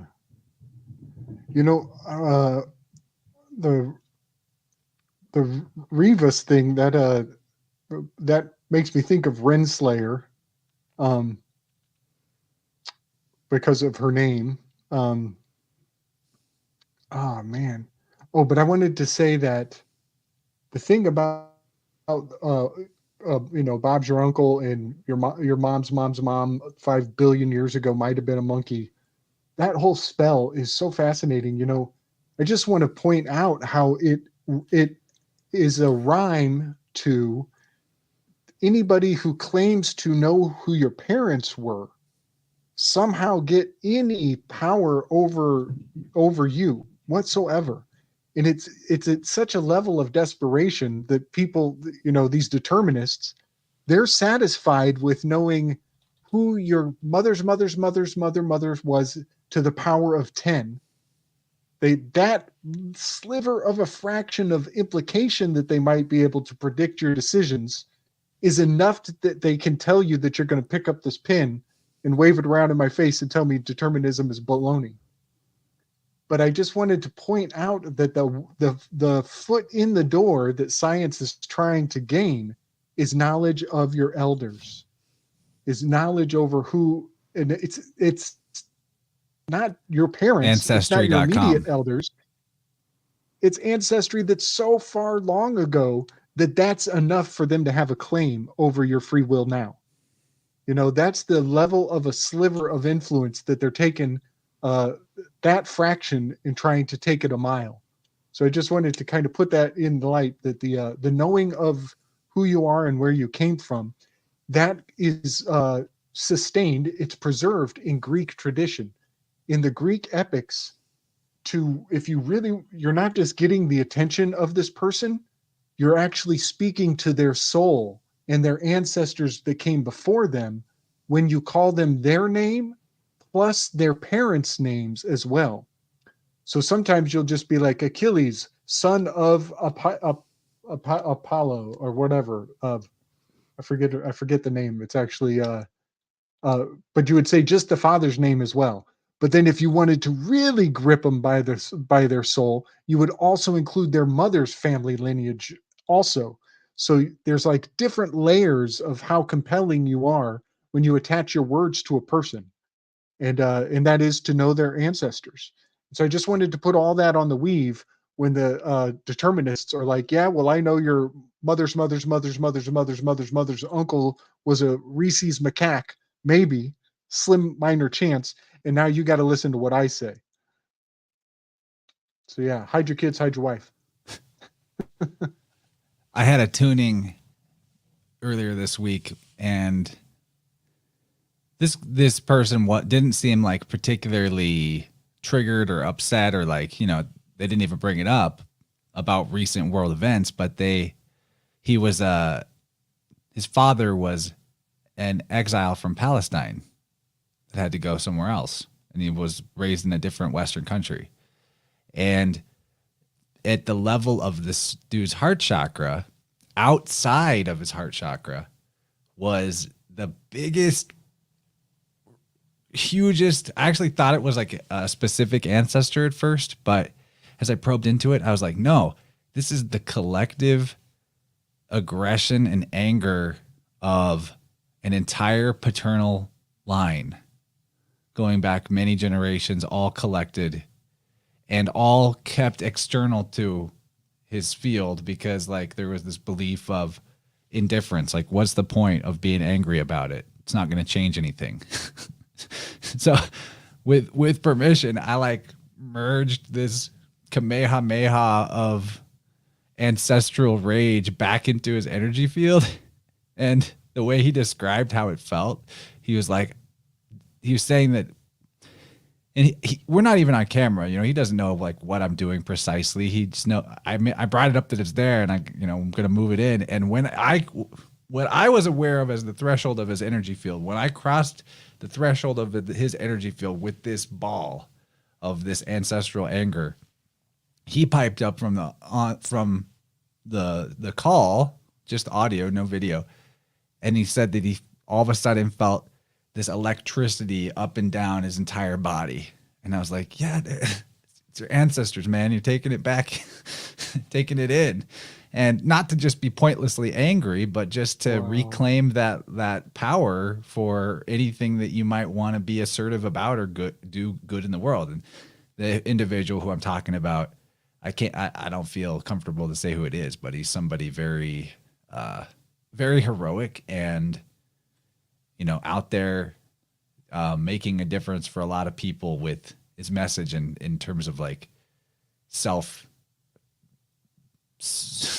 self-improvement, not like self-help in the bookstore spinner rack sense, but like real authentic selfhood, really knowing yourself, real, the heroic masculine, all of that. So anyway, what you're talking about, addressing somebody by their ancestors, that's not just like some kind of quirky cultural behavior.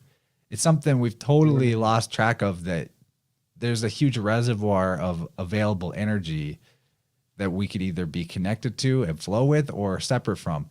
And if you don't even know their names, how are you going to ask them for help? You know what I mean? Like, Right. It can be tough. It can be tough to do that. So, and that's part of what government does, is it's got like records on all of that going back to God knows when, and can apply pressure on those demons, on those deceased human spirits. Loki is the guide, as Hermes, as a Mercury figure. He's the guide to the deceased souls. He's a guide to the manes. That's what they're called.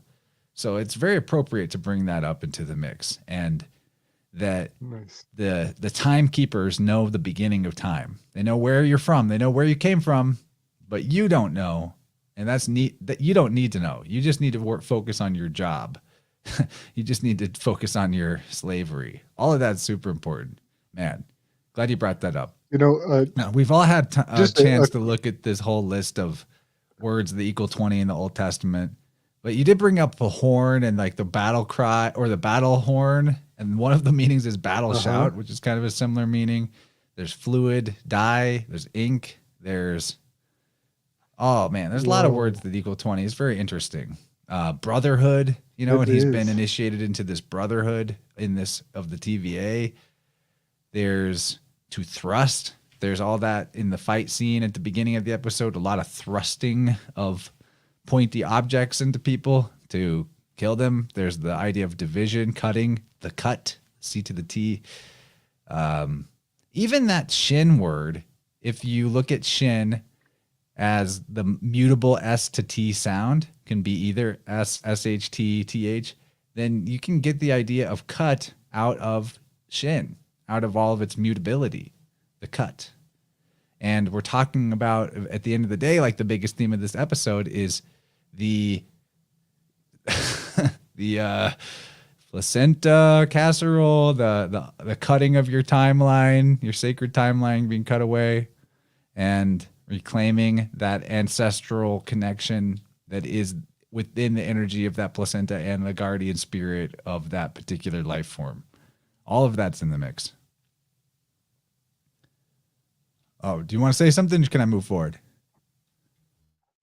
I would just wanted to. I'll be so quick if I can. Oh, One of my, sorry, calamity is also one of the 20s, and we're talking about cataclysms in this episode. Oh man, very interesting. Calamity. There's a Venus on the half shell. The calamity. One of my conversations that I have with myself, the one of those benign arguments that just always comes back, and I hope I never get the chance to relive or rehash this conversation. But I have so much fun with the thought of it that I can't help myself. It's like a guilty pleasure. It was the woman who told me to please put on my mask in the bank. I had already gone through the process. War This was stories, in the man. heat of the moment. Yeah, man. It was in the heat of the battle. Like everything was fresh. Nobody knew anything. We were getting all the mixed signals. Everybody's masked, and I'm going to be that guy. I wait in line. I'm the only guy with no mask. I cash the check. It's not even my bank. I'm just cashing the check there. And I'm walking out, and she catches me on my way out. I'm almost out of the building. And she's like, "Excuse me, sir. Next time you come in, would you mind wearing your mask?" And I was like, "I'm not going to wear my mask because I'm not sick. And you can't, I have this whole thing." And she says, "Well, we just want to be your bank." And I'm like, "You're not my bank. Thanks. Bye." And I walk out, and I'm pissed. I didn't do the mask thing, but I'm still pissed that I'm in a bank being told to dress up like a bank robber.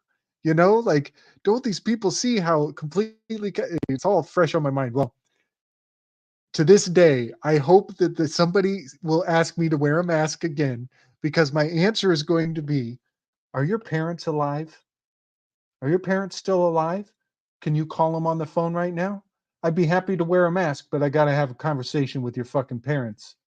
I got to talk to your mom and your dad. And then I'll put this mask on, but I got to talk. And then I'm going to ream their fucking parents to the wall for raising such a piece of shit child that's going to be here telling me to wear a mask. I'm going to lecture their goddamn parents. And then I'll put the mask on happily for the rest of the day.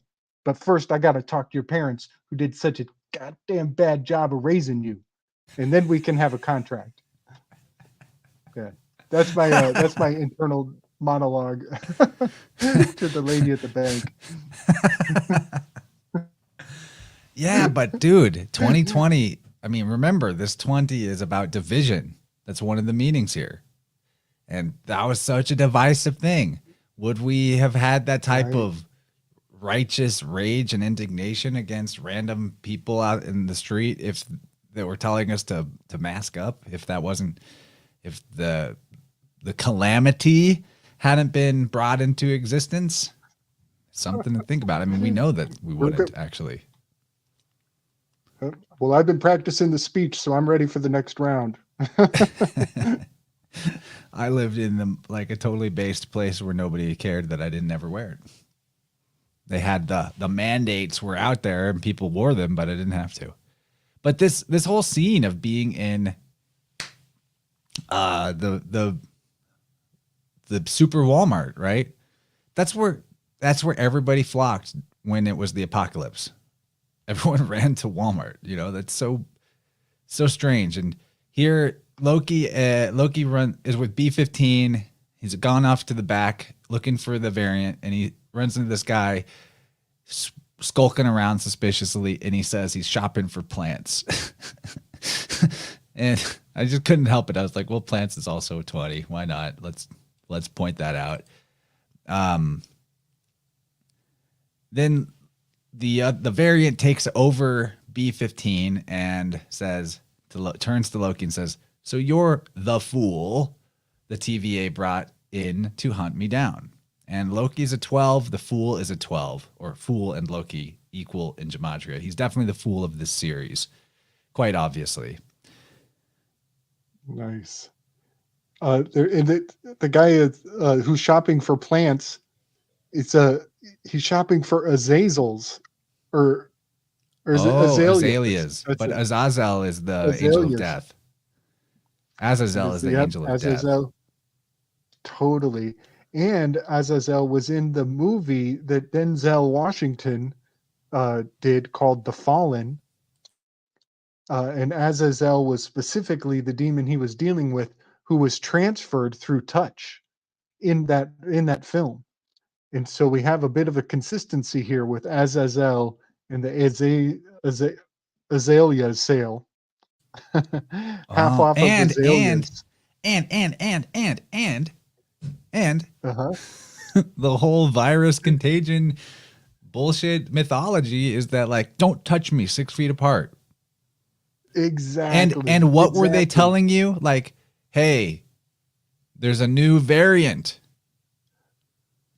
Totally. And also, dude, it all comes together as so many things right here because the fact that there was a hurricane sale means that they are preparing for these disasters. They made sure that they ran out of toilet paper because they knew how much money they were going to make on your masks. And people don't look back. They don't see that with 2020 that it's all investor manipulation.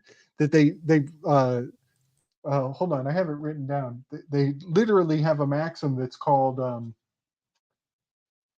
where is it? It's called something about get the discount on the doubt, on the chaos of the problem, and then sell the solution at a premium. It's basically a stock market maxim. Let me find it because it's worth it. I'll be right back. Yeah, definitely worth it.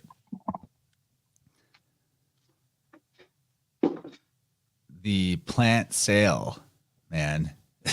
They're already on, they've got a sale going for it. That's of course.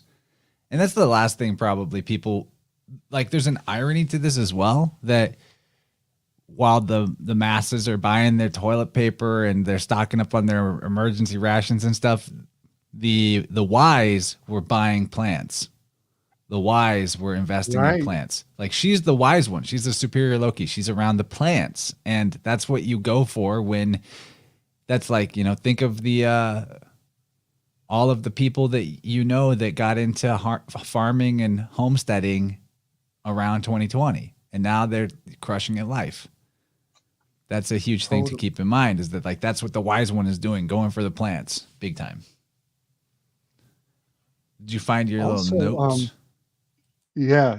So the phrase is buy confusion at discount and sell clarity at a premium. And I think that Wow. is a That's a very that Loki thing is to say. isn't it? Isn't it? Yeah. And I think that's totally kind of a staple to natural disaster capitalism. I think they've got these recipes all figured out a long time ago. And then another thing about the plant is it's like having a plant in the crowd.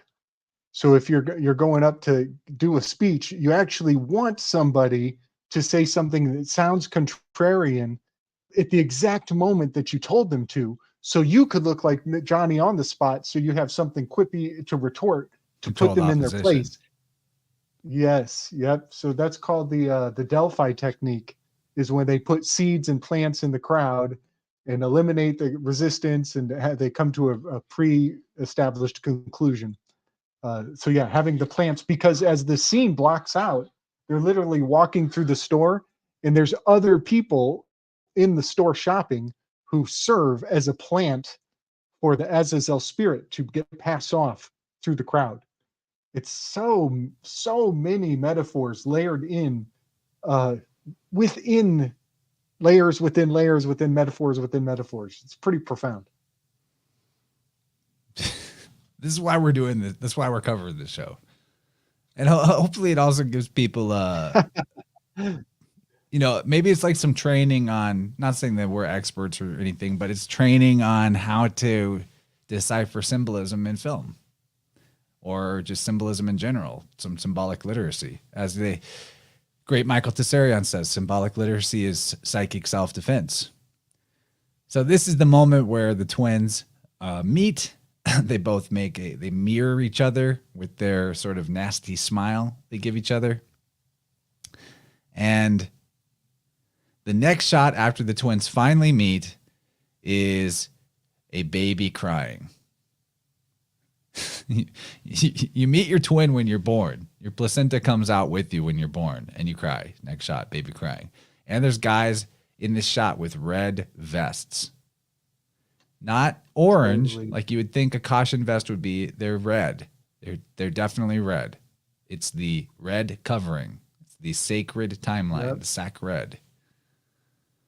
Yep. And again, because of the placenta, the divine twin, the coming together of the two Lokis, and here is a scene of refugees, again, playing into the metaphor of, the philosophy, the false illusion that we're born into a prison planet, that we're falling into suffering, that the birth is an emergency at all is the first lie. That's a great point. Birth being treated like an emergency by the medical system, and this is an emergency situation.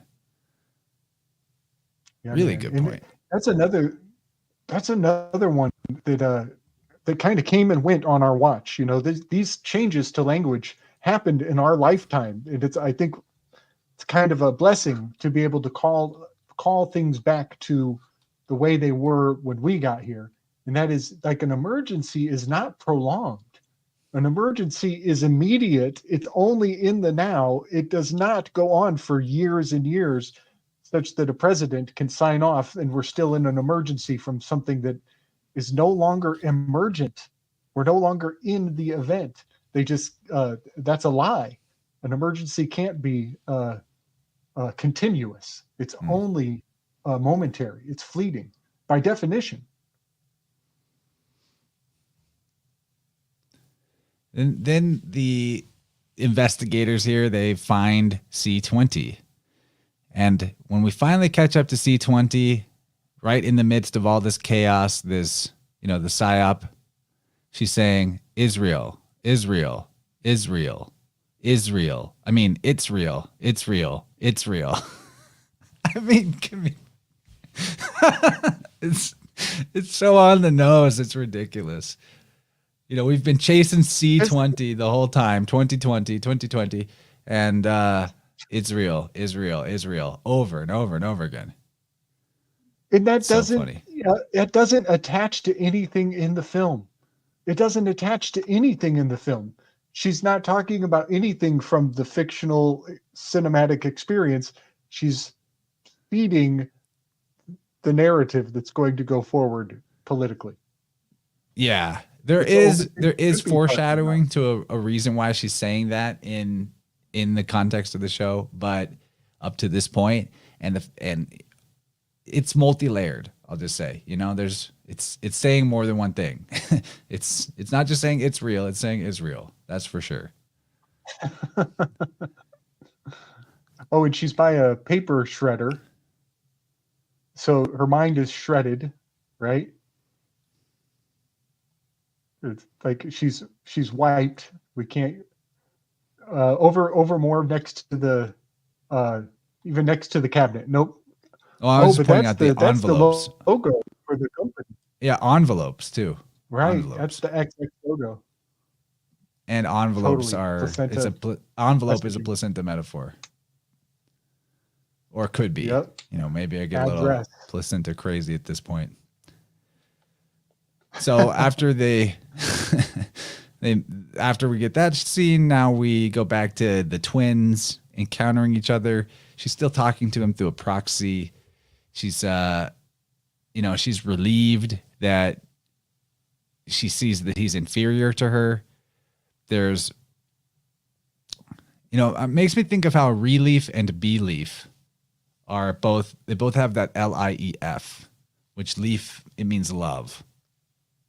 When you're relieved, you feel love again. What you believe is you love what you believe in. So when you believe in the government, you're saying you love the government, like Mobius, for example. That's why the government is a stand-in for God, or for some people is their God. Okay, and Now Loki is sitting in front of the soap, and it's funny is soap is mercurial. You know, it takes something from one place to another place. It's also 12 in gematria like Loki. That's fun. I thought it was interesting how she says, "Oh, bless" to him. That's something my grandma used to say. And I feel like it's kind of an archaic, not super archaic, but it's not a very modern way of talking. So it's like an anachronism of a thing to say. I don't know. Maybe I'm wrong about that. Maybe people still say that. I actually say that, but I say it because it's archaic. Ah. And then he asks her what she's like, "I'm not Loki. Don't call me Loki." She's offended that he's calling her Loki. And he asks, "Well, what should I call you?" And he says, "Randy." So that's another reference to the whole aphrodisiac thing. And remember, this is the male and the female coming together. There's that spark energy. That's why there's the lightning storm and the hurricane that's in there. After he gets his ass kicked by the big hick guy that she mind controls, and while he's on the ground after getting his ass kicked, there's a robot dog that starts, trying to comfort him. And there's actually a bunch of robots in this store. I didn't grab shots of all of it, but that's another thing they're trying to kind of key you into the future, is that robots are going to be a thing for whatever that's worth. They don't look much more complicated than a Roomba. So maybe not a big deal. Oh, dude. And didn't she just call him a fool? She just called the him fool a and the fool. dog. That's why the dog's there. And then totally. So then he falls on the ground, and then this will be Canis. I think it's Canis Minor that is next to the heel of the Fool card. If anybody ever wants to map it out, I think the Fool for the Rider-Waite Fool, not the Thoth Fool, the Rider-Waite Fool, I think it's Orion upside down, and the dog nipping on his heels. If I'm right, if it is specifically Orion inverted, then the dog on his heel would be Canis Minor, the little dog, the underdog, if you will. And he's kind of upside down here too.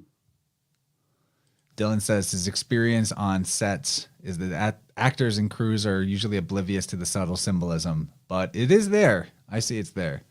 He says, I've spent thousands of hours and I've only seen one prominent person acknowledge it. Yeah, how this stuff gets inserted is a mystery to me, but I've never worked on sets or anything. So, I mean, it's definitely there. Once you're able to see the how the subtext weaves together, you have to either consider it synchromistic, that it's like the creator winking through the imaginative faculties of these people, or it's someone up high is intentionally putting it in there, like a revelation of the method, or some mix of both. There's probably some mix of both. She's setting up these bombs, basically. She's setting up these charges from all the things that she stole from the TVA. And when it cuts to this shot, and it's a countdown on her timer, it's 9/11. I mean, 11:09, 1 minute, 19 seconds. That's like, you have to be quick and pause it right when this shot gets cut to, but it's there. It's 9/11. And she's about to bomb. Great catch. She's bombing the sacred timeline. This is the Tower G in dust, Tower 7 in dust moment. In God we trust. She's bombing the sacred timeline. And she finally comes out from the shadows and reveals herself. She says, "What is this about? It's not about you." And there's the horns. So another initiation moment, perhaps. There's also the savior symbolism there, if you will. So she pulls off the bombing of the sacred timeline. I love that. I love the way you said that this is another initiation, but it is also the very last thing she says. So there's something really synchronous about it being a beginning and an ending. With it's kind of got that going on here, but of course Alpha with the and Omega. horns,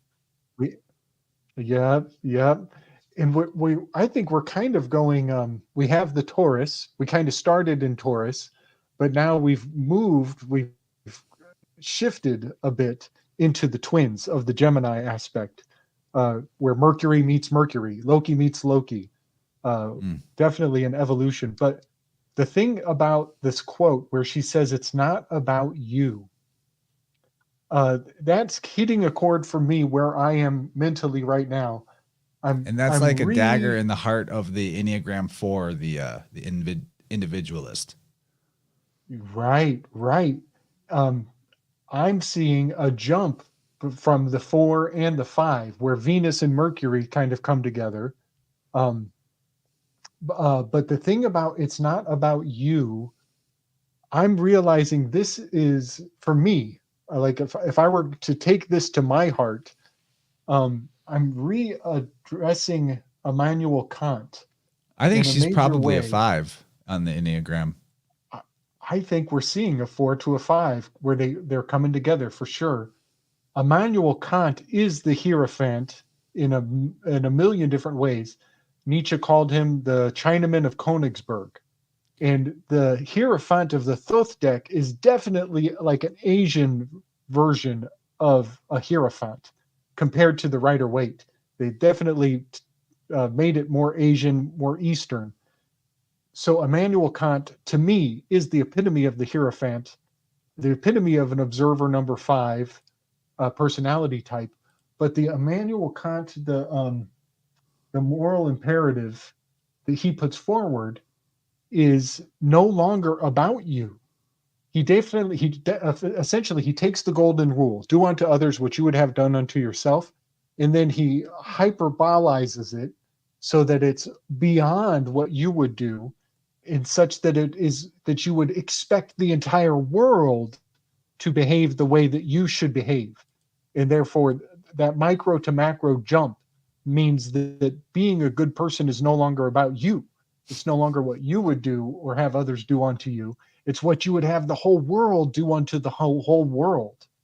And so that strange jump of the golden rule that Immanuel Kant did is a hard lesson of realizing it's not all about you. And so that's where I am with that line, strangely enough, which is all hailing back to the Hierophant in a major way, which she is wearing the symbols of also. There's a strange thing in the gematria. So, okay, first of all, I think in terms of the Enneagram, Loki is a 4 with a 5 wing, which is basically, I can dig let's it. see, how do they, I'm sorry. Yeah, 4 with a 5 wing means a bohemian. That's the description of that. Nice. And then the 5, nice. And Sylvie is a 5 with a 4 wing, the iconoclast. So when you look at it like that, they're mirroring of each other. 5 with a 5 to a 4 wing and a 4 with a 5 wing. There's a funny thing about the gematria of typing out the word 54, where 54 in septenary typed out as letters, 54 equals 45. So I don't know. There may be a deeper riddle here about this transition of 4 to 5, 5 to 4. You know? Yeah, buddy. Because one of the things that people would say about this time period was that, oh, we're going into 5D. Like when all the Kuti stuff was going on, people were like, oh, it's just symptoms of its ascension. You know, we're going to 5D. And that sort of placated a lot of people. And even D is the 4th letter. So when you say 5D, you're saying 54. Nice. I don't know, buddy. I think you're totally right. I think Kyle you're nailing tips it 20. Thank you for the tip. Typically herbs 20 is very appropriate for the super chat. Thanks, buddy. I put a lot of work into preparing this conversation. I appreciate that. Awesome. So yeah, buddy. I think you're so spot on with the 4 and the 5. It is a crucial juncture in the Enneagram because the 4s still have feeling and the 5s tend to be more on the thinking, but that differential between them is where so much creativity comes from. I call it the consciousness spark gap. It's where a lot of art is birthed out of the difference between thinking and feeling. And Wow. I And think of it. that's what the Mercury figure is. It's the spark in the gap between thinking and feeling, spirit and matter. Yes, totally. It's a crucial location right there. The word love is generally a 45, and the word code is almost the same word. So yeah, the 4 to the 5 is a very it's a very important location. I even think of it as the Pythia. I think of it as the crack in the cave that the fumes are coming through, that the Sybil will breathe in those fumes and then speak in weird tongues, and then the mediator will tell you what the Sybil is saying. I see that difference between the 4 and the 5 is where inspiration fills our thoughts, and we navigate between what we feel and what we think, and then we put it into mouth sounds to communicate to each other. So yeah, that 4 to the 5 is crucial, and I love that you're seeing it as also a marriage between the two Lokis. It's pretty spot on. Yeah, it's there, and that might not even be intentional. You know, I don't know. It seems like a very elaborate thing to try to weave in, but the personalities of the characters, it fits. It totally fits. It fits. It's a great The fit. type 5 is perceptive, innovative, secretive, and isolated. Perfectly describes her. The type 4 is dramatic, self-absorbed, temperamental, expressive. Perfectly describes Loki. Yeah, I mean the 5, the fear of the 5 is being useless, helpless, or incapable.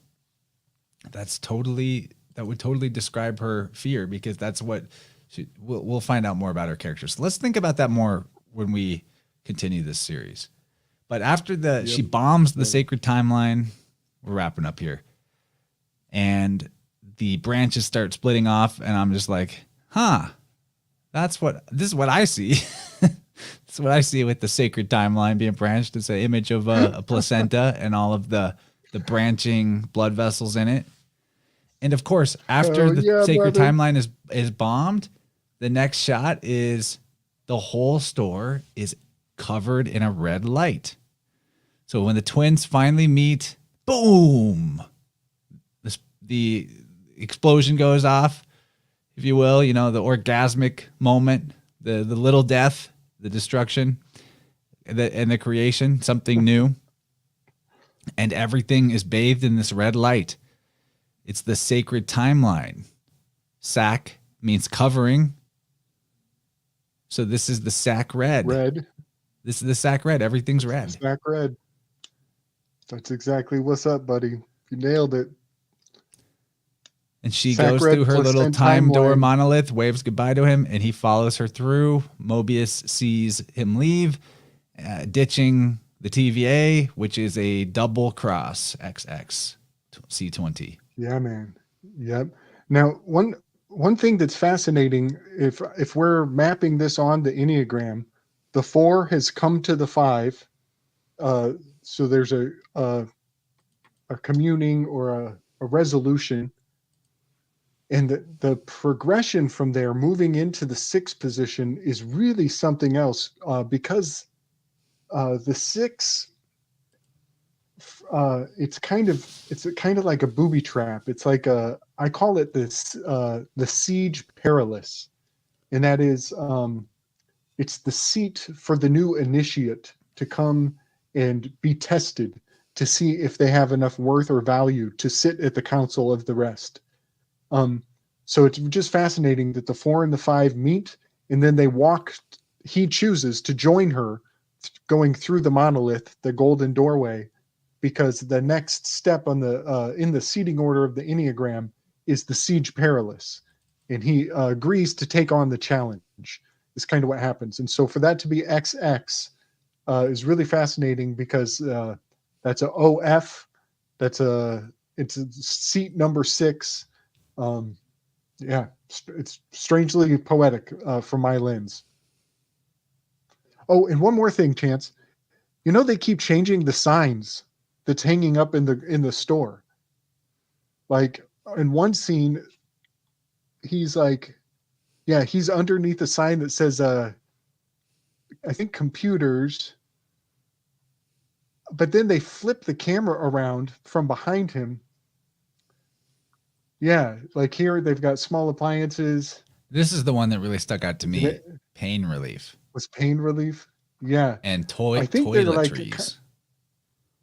yes. I think that they were kind of messing with the signs in enough way that you're it's just some strange inconsistencies. But yeah, he was standing under gaming systems, and then in another shot later, they make it look like he was standing under the sign for audio, and she walks into the sign for appliances, and there's another guy before him was walking by the sign for computers. So in the final scene where he goes through the door, the three signs are like computer, audio, and appliance are the three signs as he exits this entire scene. And what that made me think of were the three aspects of the Eleusinian mysteries are that which is shown, that which is told, and that which is performed.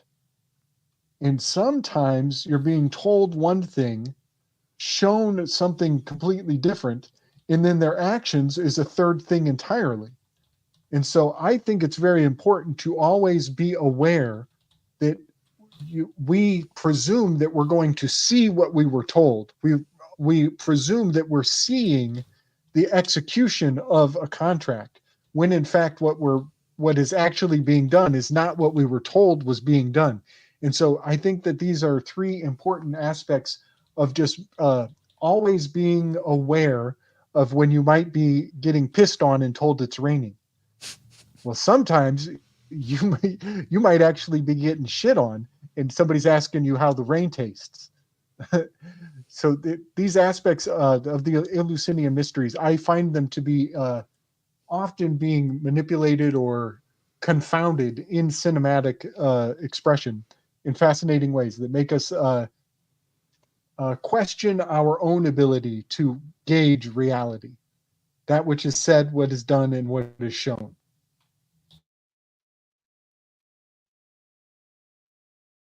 Oh, you're muted. I think we're there, man. Yeah, Just buddy.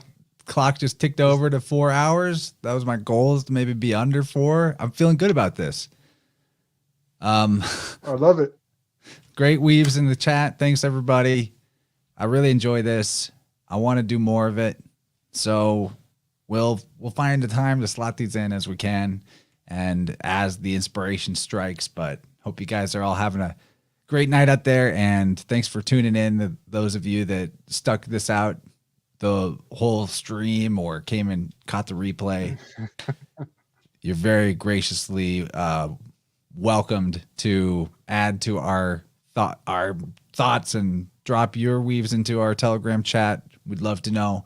Maybe we missed something huge, or maybe we were teetering on the edge of a realization and we didn't quite click the pieces together and you saw it. So let us know. You know, are you smart? Are you secretly the king of this decode? Let us know.